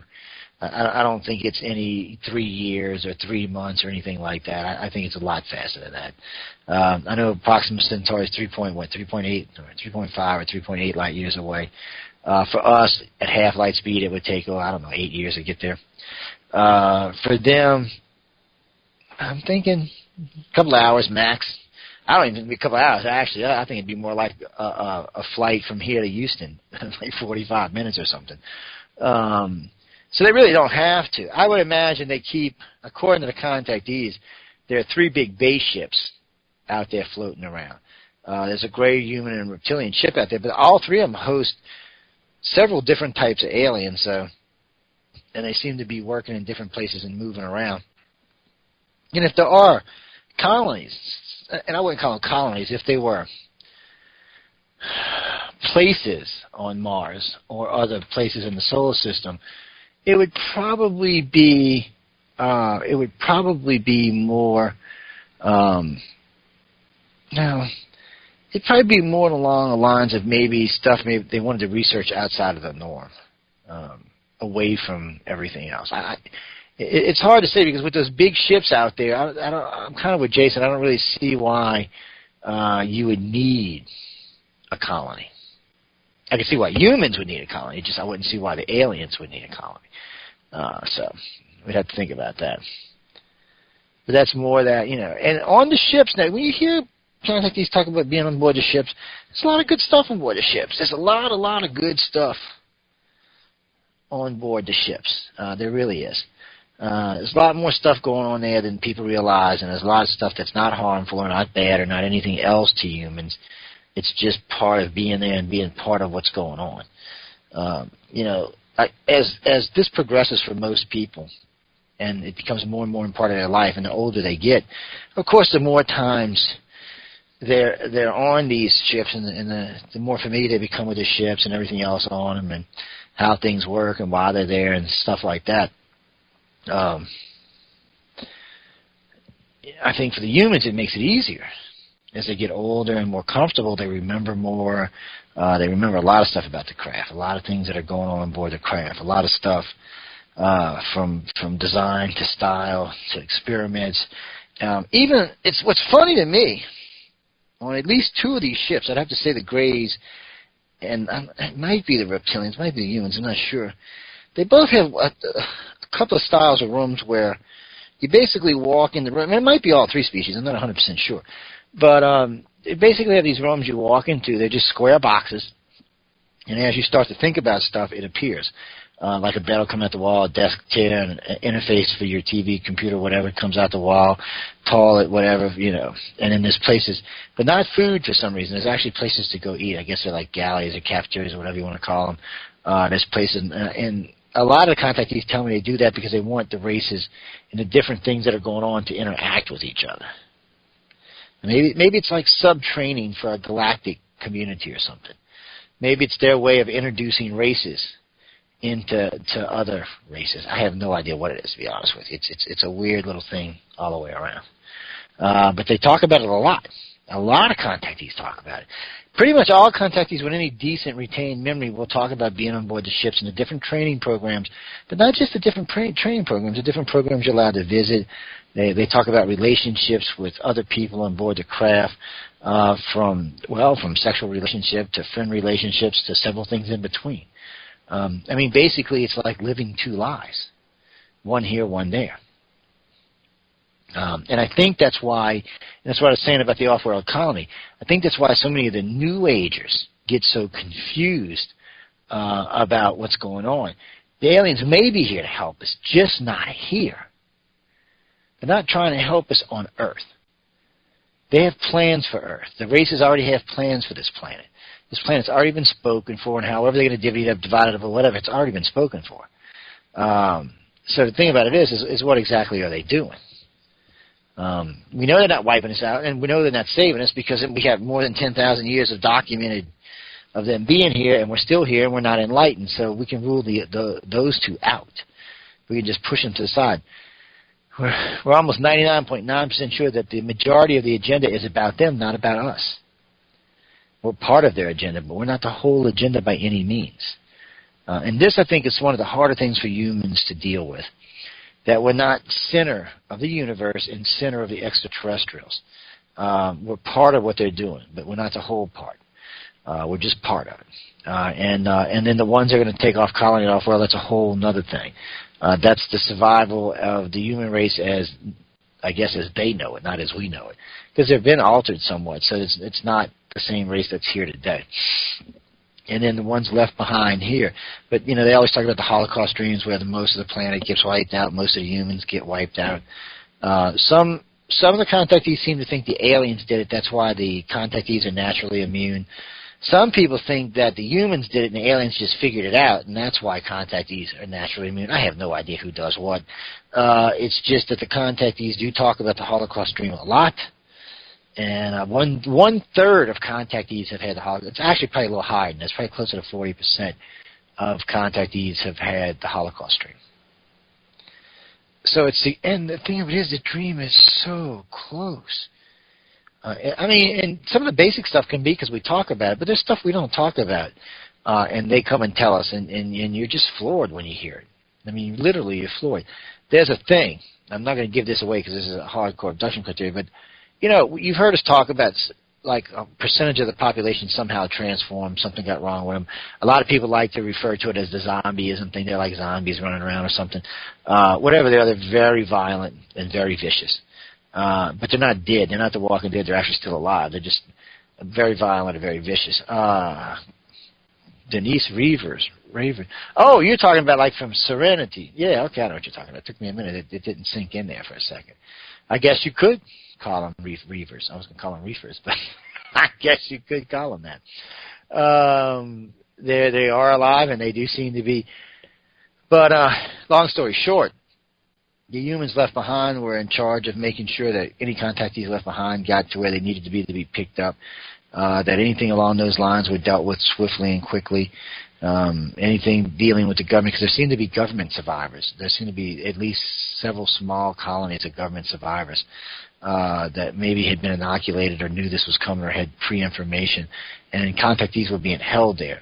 And from what contactees talk about is they're being held there so that they can try to negotiate a trip off world. The ones that are left that survived that are not part of the alien program, I guess they're trying to negotiate their way into a way off the planet, for lack of what have been said. But the planet don't get destroyed. The planet's not wiped out. I mean, basically they talk about a human and a hybrid colony somewhere up around Seattle. They talk about another human colony somewhere in Europe. And then they talk about 3 or 4 reptilian colonies and human colonies. Basically, if it's true, and the reptilians were first here, they basically are giving at least part of the planet back to them. They're saying, well, hey, look, you know. And I guess that's better than flying up and wiping everybody out. You know, so I guess that's the difference. Harold, what do you? You're talking about what I just said about the reptilians. No, I personally think the reptilians are from here. I think they're native to this planet. All the evidence I've seen and all the contactees I've talked to suggest they evolved here and left this planet and then came back and found it, well, infested, I guess is the best way to describe it. But for some reason, they just didn't up and wipe us out. For some reason, maybe it was because they didn't want to start a galactic war with the human race that created us. But for some reason, they didn't wipe us out. And they decided to infuse their DNA into ours. The Sumerians talk about it in great detail, but they're not the only. You can find it in almost every ancient creation culture on the planet. Talks about the reptilians. Even the Christian Bible. I mean, that's what got Adam and Eve thrown out of the Garden of Eden, is the serpent. The reptilians are in all of the ancient stories, and in most cases painted in a good light, not in a bad light. The Bible paints them in a bad light, but most of the rest of them paint them in a good light. They seem to have wanted to try to help us out and free us from whatever oppression we were in and let us out. They also say that's what made us sentient in the fact that we are today. Because the Sumerians talk about a race that was here, just like the Bible talks about Adam and Eve, by the way. They talk about a race that was here that could do things like plow the fields, procreate, but they never asked questions like why they had to plow the field or why they were procreating or what made the sun rise or set or why did they do anything, why did they exist on the planet. They weren't that kind of intelligent. They say that's thanks to the reptilian. When they started raping and stealing the women, the new children were born. Well, we're basically like, screw you, buddy. You go plow your own damn field. And we all know the reptilian section in our brain makes us not just aggressive, but it's not really aggressive. Just it makes us several different things. But, you know, and that could just be a natural evolution from us being some type of dinosaur umpteen million years ago. I get a little confused with that part because I was arguing with somebody the other day about evolution, and he's going on and on about mammals living with the dinosaurs. Okay, well, if mammals live with the dinosaurs, then they didn't evolve from the dinosaurs. If that's the case, then that rules out the evolution of the dinosaur part in our brain through evolution, because we wouldn't have a relationship to them. So I guess it depends on whose argument you want to take on that. It doesn't matter to me either way. It does seem, according to all the ancient writings, that some reptilian race intervened on our behalf. For whatever reason, they seem to have done it. And they didn't wipe out the planet. But it also suggests that they may have been from here. And then there's all those ancient rumors, all those old world rumors, not just New World. Y'all forget that even back in the Greeks' day and the Romans' day, they used to talk about reptilians that lived underground and stuff. This isn't a new thing. This goes back a long, long, long time.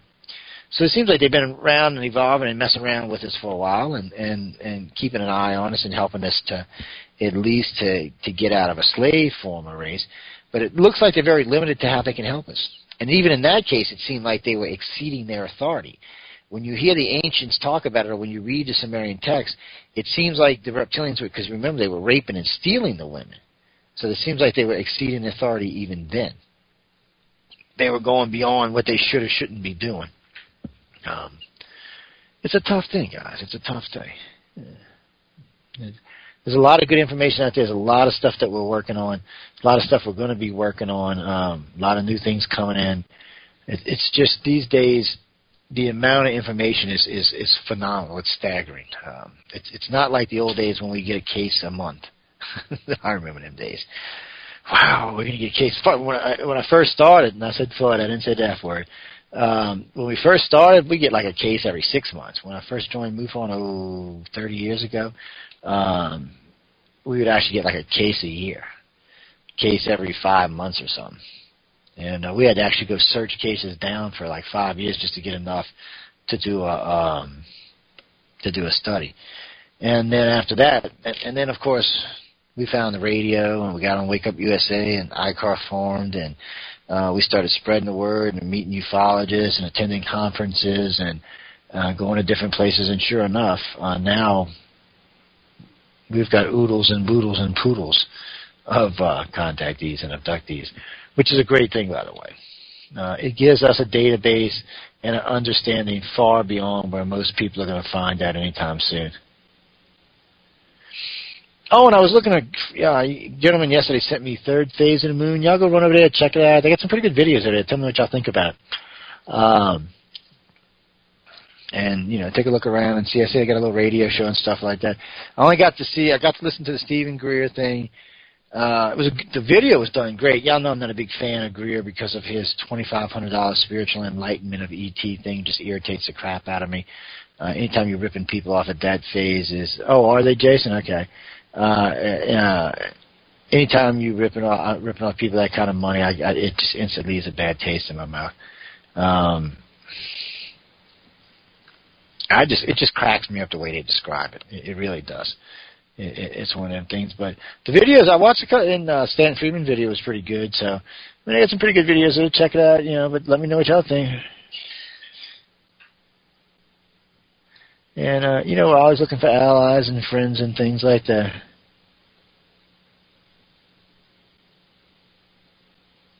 There was something else I wanted to bring up before we leave, and for some reason it just went right out of my head.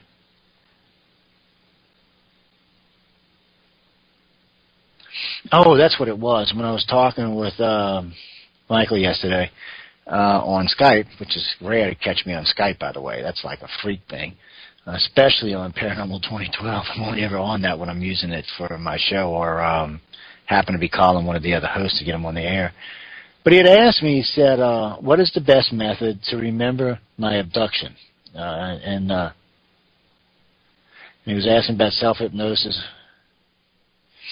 A couple of things here. Before you start self-hypnotizing yourself and things along those lines, I would start out with some basic stuff. First really basic thing I would do, run everybody out of your house, find something relaxing to put on, whether it's a scene on TV, or find you a place for that matter. It could be on the ocean, the beach, in the woods, whatever it is, but find somewhere that you can totally zone out, completely let go.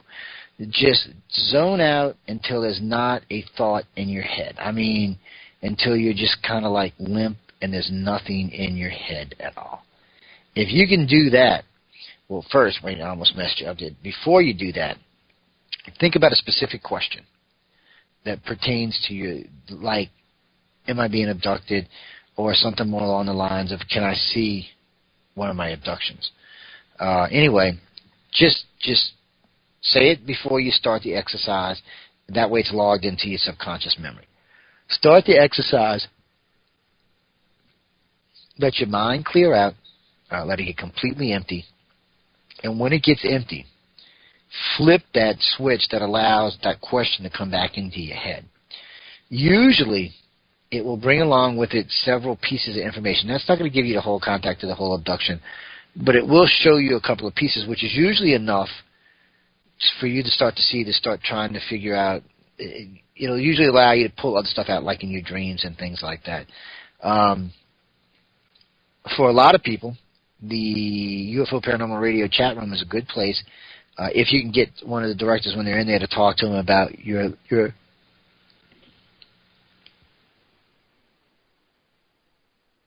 wow, sorry, I hit the mute button. To know about your abductions, but because you can come in and sit and talk to anyone. Now, this basic self-hypnosis, sorry guys, that exercises that you can do that are really easy. That's another one, though. Get everything out, turn off all the lights, get everything nice and quiet. I like to do it to where it's so quiet that it sounds like there's an ocean in your ears. It's like,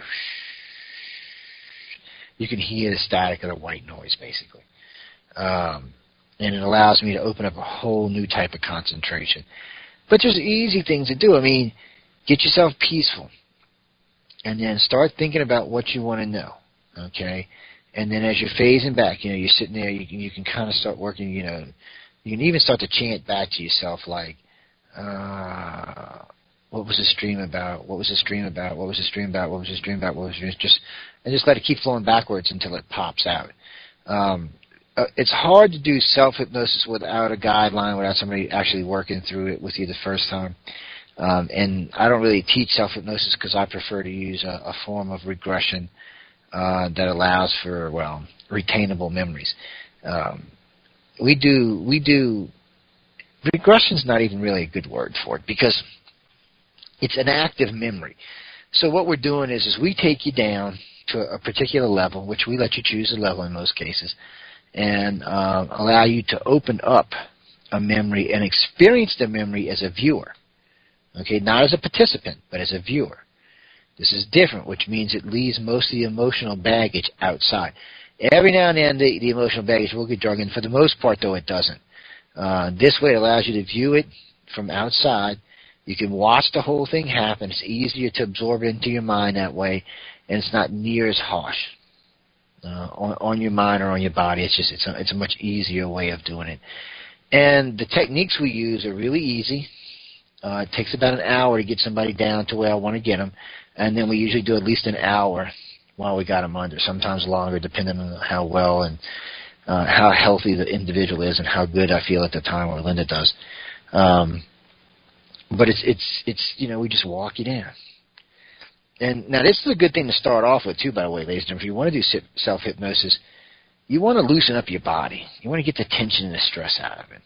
Start with things like, start to concentrate on, you start thinking about your right arm. Just think about your right arm. You just start thinking about your right arm, letting the stress flow out. Start from the shoulder. Think about the stress ball in the shoulder. Roll it up into a ball. Push it down to the elbow. Push it through the elbow, out of the hand, into the hand, and out of the fingers. Work your fingers. Push it out. You can feel it. You will. When you do this enough, because there's a couple of exercises before this, we're kind of short-stepping here, but when you do this enough, you will get to the point where your whole body is limbered and relaxed. And it allows your mind to open up quite openly, quite freely. But before you can even start to recover memories, you have to get yourself in a position where you're relaxed, you're calm, and you're controlled. And really, we don't really push self-hypnosis because sometimes you experience stuff or things that come out sometimes you're just not ready for. And it can be a traumatic experience when there's no one there to help out. That's why we don't like doing regression over the phone. Because if something goes awry, there's no one there to help you out of it. It's just one of those things. Because, sometimes it needs counseling. Sometimes you need, not counseling, but you just need someone to talk to walk you down, to step you down, to let you know, no, it's not going on. You are alive. You're here with me. You're not on board the craft. You're doing this, so you have to do it. But most basic self-hypnosis techniques work pretty good. Counting yourself backwards, thinking of things that make you relax. I know the old counting sheep thing is funny, but it does work for some people. Something monotonous that puts the brain out. Just remember, you always think about what you want to know before you start the exercises. That way, when your mind finally wanders and it finally clears everything out of it in its empty space, what comes back and fills it up is generally the answers you're looking for. Now, they're not going to always be perfect by any means, and not that there's not going to be problems with some of the memories, but it is an easy way to start. Remember, every time you recover a memory, it leads to another one. So when you start recovering, it usually leads to more. When you get to enough of them, you'll realize that you'll know this, that, or the other thing. Then you'll contact someone like me or someone else and start to work through and find out really what's going on. But you got to get there first. And it helps if you got somebody to work with. If not, it makes it tougher. But we are trying to get directors everywhere. It's just hard going, guys. It's hard to get directors that are willing to sit down and talk with contactees with some of the stuff they go through. It's tough for people to listen to. Not that it's not tough on a contactee. It's just tough on non-contactee researchers, I guess I should say. It makes it a lot harder. But you can do it. It's just we don't recommend it. Now, I know not everybody can get to somebody who does hypnotherapy, and I know we used to always do them for free, but we don't do that anymore because it's too time-consuming to do them for free anymore. But unless it's an ongoing case, but it really is for us. It used to be we had all the free time. Now we have no free time. And if I'm going to give up 2, 3, 4 hours of my time, I need to be doing something with it.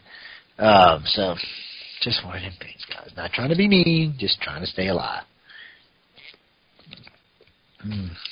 You know, by the way, while we're dating and stuff, I'm looking for a wife for Jason Wilson. Yeah, it's time to marry his old ass off. He's getting old now. I mean, he's getting up there in the ancient years, the wisdom years. We're going to have to marry him off, hopefully to a sugar mama. That's what I was thinking. Yeah, I'm just teasing, ladies and gentlemen. Besides, only 40-year-old New Age women love Jason, so he's just going to have to settle.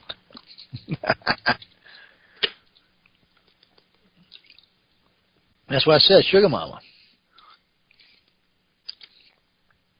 He wants a sugar mom. You know, in the old days, girls wanted sugar daddies. Today, young guys want sugar moms. Changing world. I read an article today on millennial women are much more ambitious than millennial men.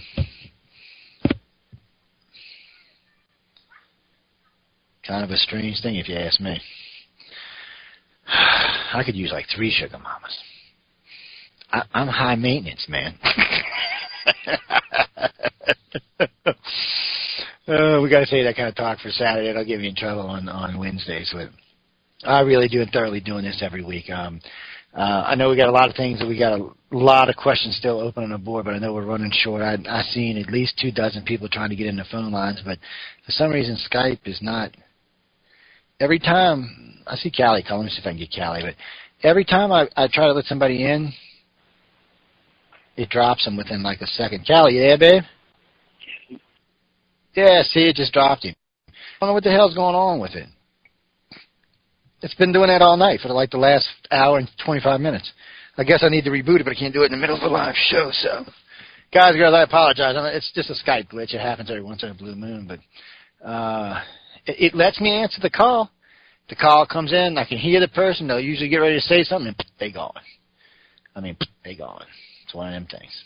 Yeah, because I actually was going to bring in a couple of other people I wanted to talk to tonight. I had them call in, but yes, I see all that text messaging too. Sorry, guys. I have no idea what's up with that. Let's see. It's just been kind of a crazy thing tonight. We barely got to touch on the Milid things again. I actually got all my notes. When we do the series, we're going to start on a series on because I've been warming up. That's what all this 101, 202, and Milid stuff has been about. I'm going to do a new series because of our friend decided to take so much stuff off the internet. We're talking about Arturian Star when she took down her site. So we got a lot of stuff we got to make up and put back up. So we're going to be doing 101, 202, 303, 404. We'll be doing the Greys, Reptilians, and Humans. We'll be doing the Milid. We'll be doing basic abduction, basic contact, a couple of things besides that. We'll be talking about a couple of the conspiracy things, along with, what do you mean 911 was done by an alien? Who the hell, where'd that come from? All right, Dean, I have no idea what you're talking about. There was a UFO. No, there was not. You talking about that stupid sci-fi fake video when they shot the rocket out of the helicopter? That was fake. Yes. I thought we settled that years ago. No, that was fake. You know those little rockets you launch when you're kids, you buy and you assemble and put together? That's what they did. They shot a rocket out of the helicopter. What do you think? The UFO was in the helicopter, right? Oh, Jesus. The older I get, the less patient. I gotta watch that.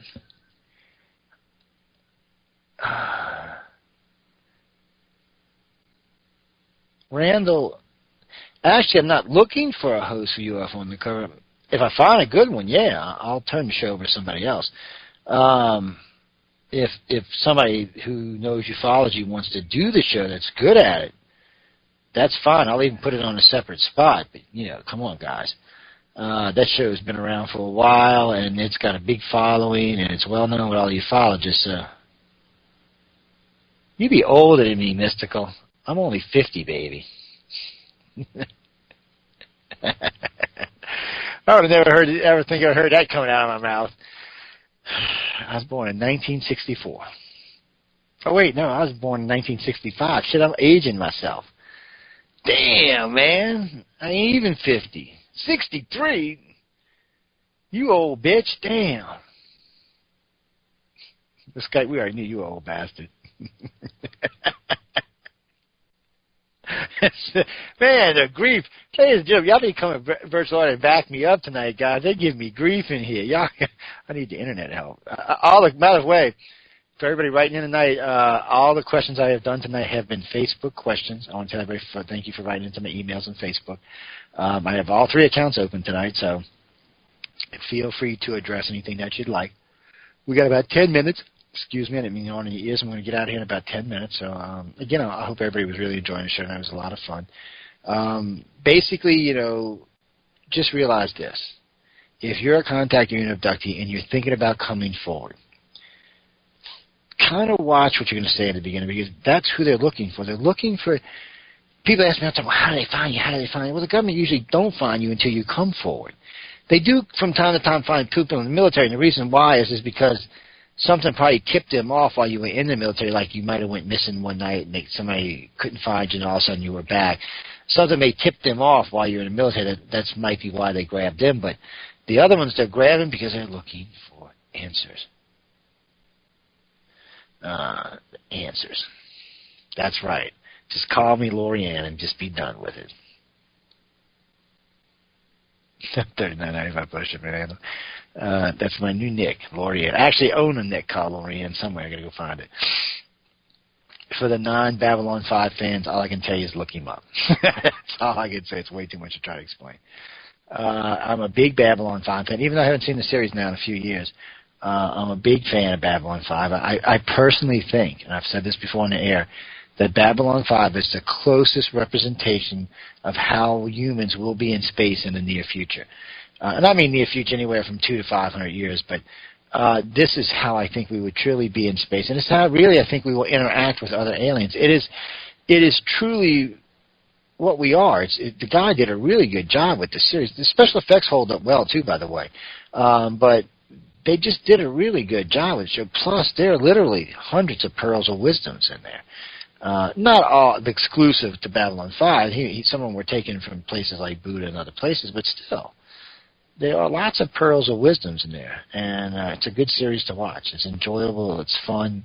It's got a lot of twist in it, and it starts out one way and ends another way. It's one of the things I like about the series. The characters evolve so much over the 5-year span, because in the beginning you thinking that is one evil son of a bitch, man. That's one evil. Oh, my God, that dude is evil. And he turns out to be the good guy.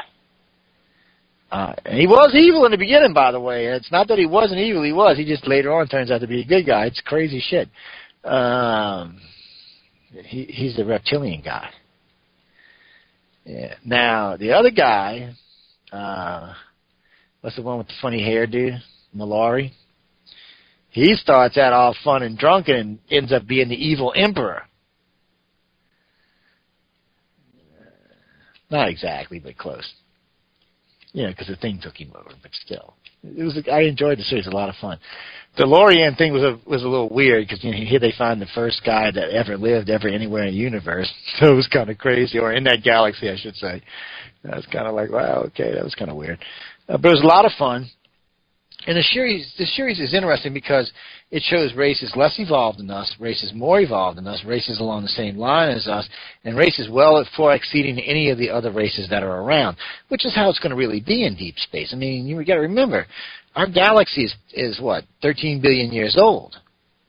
So out of the 13 billion, I mean, Earth's only 4 billion years old. That means there's planets and suns out there much older than ours. You know, and colonies that may have come off of planets that are dead and gone and have started whole new worlds now. There's literally could be races out there, not just 1 billion, but several billion years more advanced than we are. At the very least, several 100 million years. Think about this. Just think about this. Go back 200 years, just 200 years. Go back to the Wild Wild West days compared to today when there were some technologies around like trains and stuff like that, telegraphs, and try to explain to today's world to them. Then go back 300 years, then 400 years, then 500 years. 500 years, you'd have been killed in the Spanish Inquisitions for talking about anything that's going on today. Pictures would come out of boxes speaking to you, things that light when you touch them with your finger, phones that communicate around the world. No. There would be no. It would just be a sad thing. Now try to think of a race that's just 1 million years more advanced than we are. There's no real frame of reference there. None. That's why I have such a hard time. It's like when I was talking about the light beams. That's why I have such a hard time with people talking about two-way communications with races that, frankly, there's no common ground between us and them. There's nothing that they have that we can understand. Other than what they're telling us, we're just kind of lost in all of this. I mean, we're babes in the woods. We're basically babies living in the womb still. Compared to them, that's exactly what we are. And how do you know? The universe created you, girl. God didn't have nothing to do with it. See that? Look, slapped you right there. Damn, slapped you again, too. I don't know you like that, by the way. Double slap you just because I know you like it. See, that's different for me.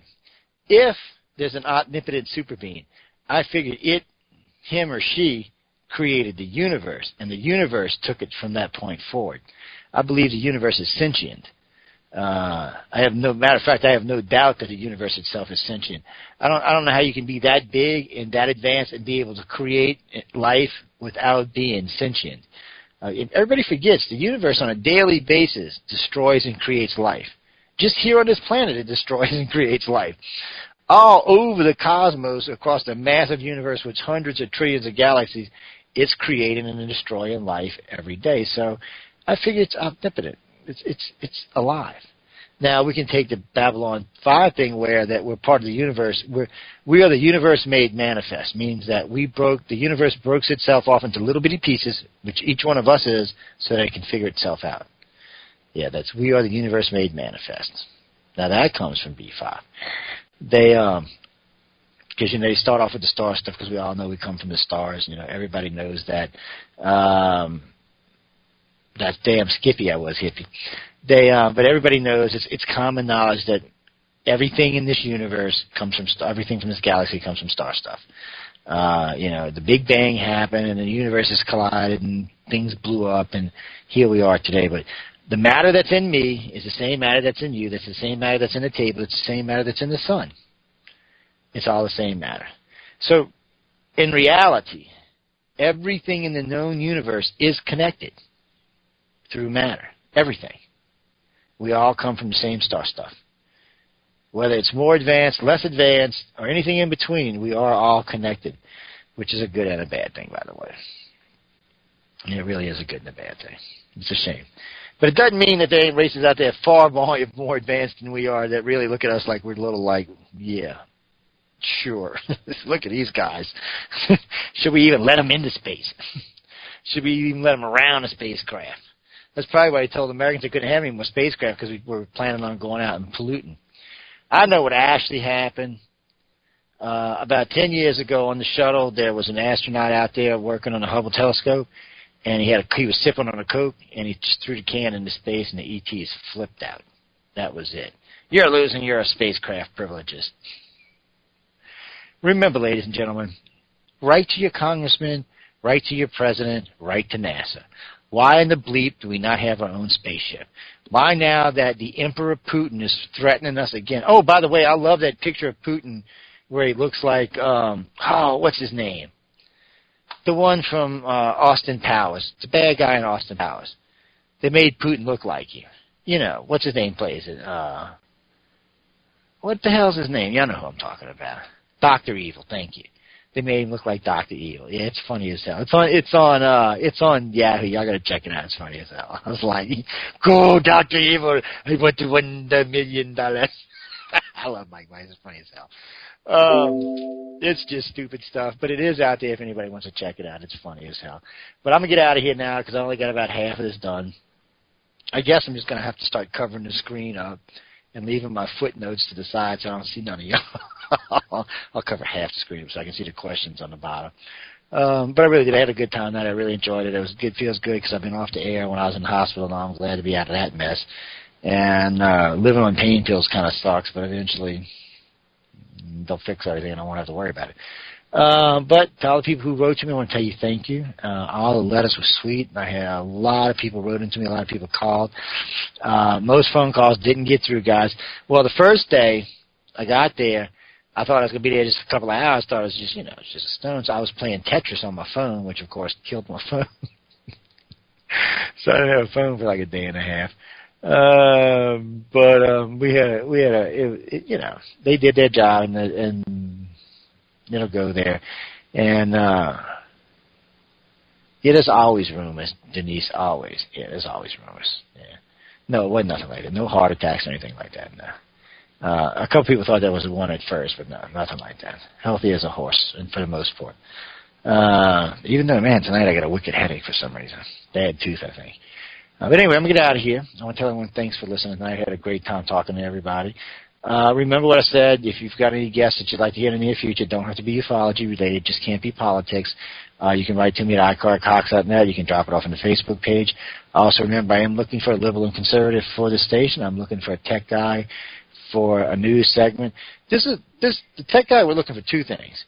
The old tech guy used to do a 15-minute segment on news on the flip side, and he would do an hour tech show. I think it was on Mondays. You think you can handle it, Starship? You can have the job, dude. I'm telling you now. If you want a shot at it, you can have it. We've already got a Facebook page. We can get you hooked up with a website, and I'll hook you up with my co-host, and she can walk you through the details. You're familiar with Stephanie Benetti, and well, watch her. She's mean. Ooh, Lordy. I know, man. Oh, no, Carol. Oh, yeah, well, no. Okay, Carol, I see what you're saying. I've been in the hospital before for other things and other problems. This time in, for some reason, and I'm not talking about the hospital itself, I was reading, because I got a bunch of Facebook pages and fans and lots of nice people, but I noticed people who should have been saying stuff weren't. People who shouldn't have even mattered to were, which was strange.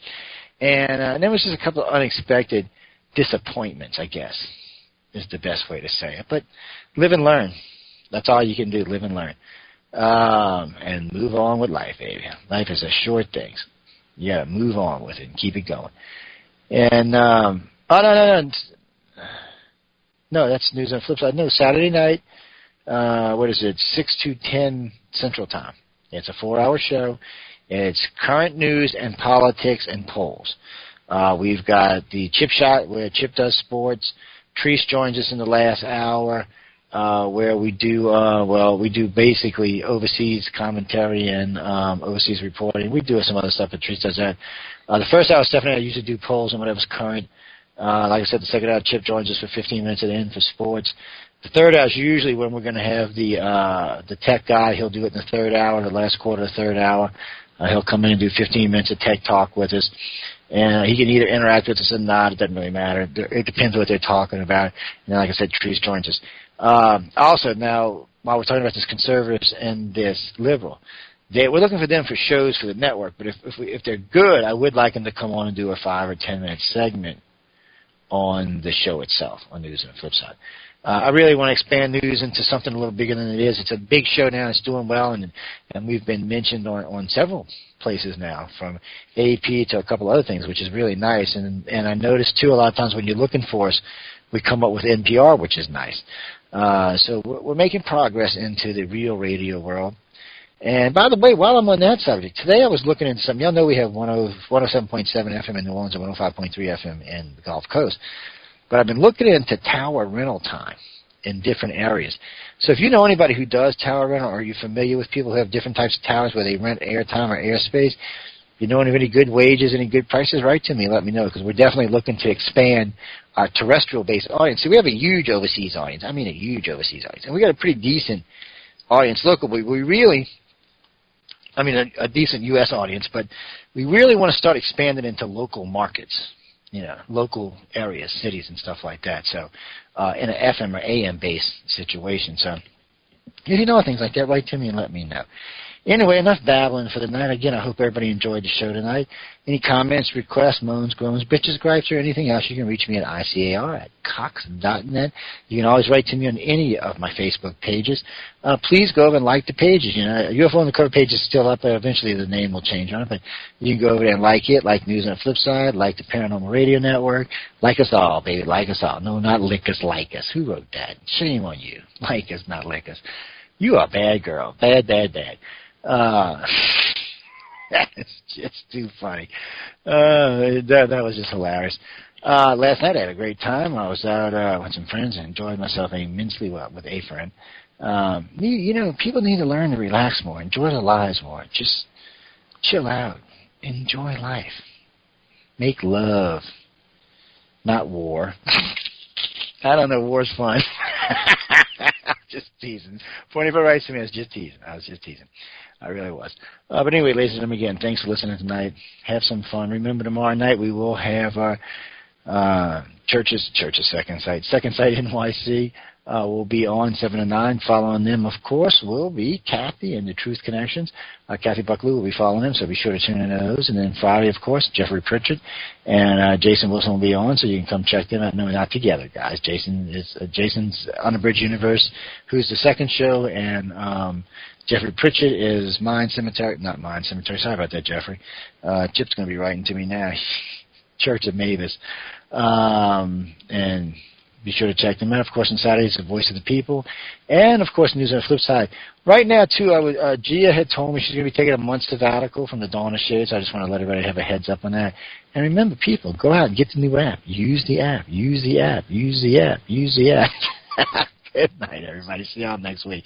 And remember, have some fun and smile once in a while, damn it.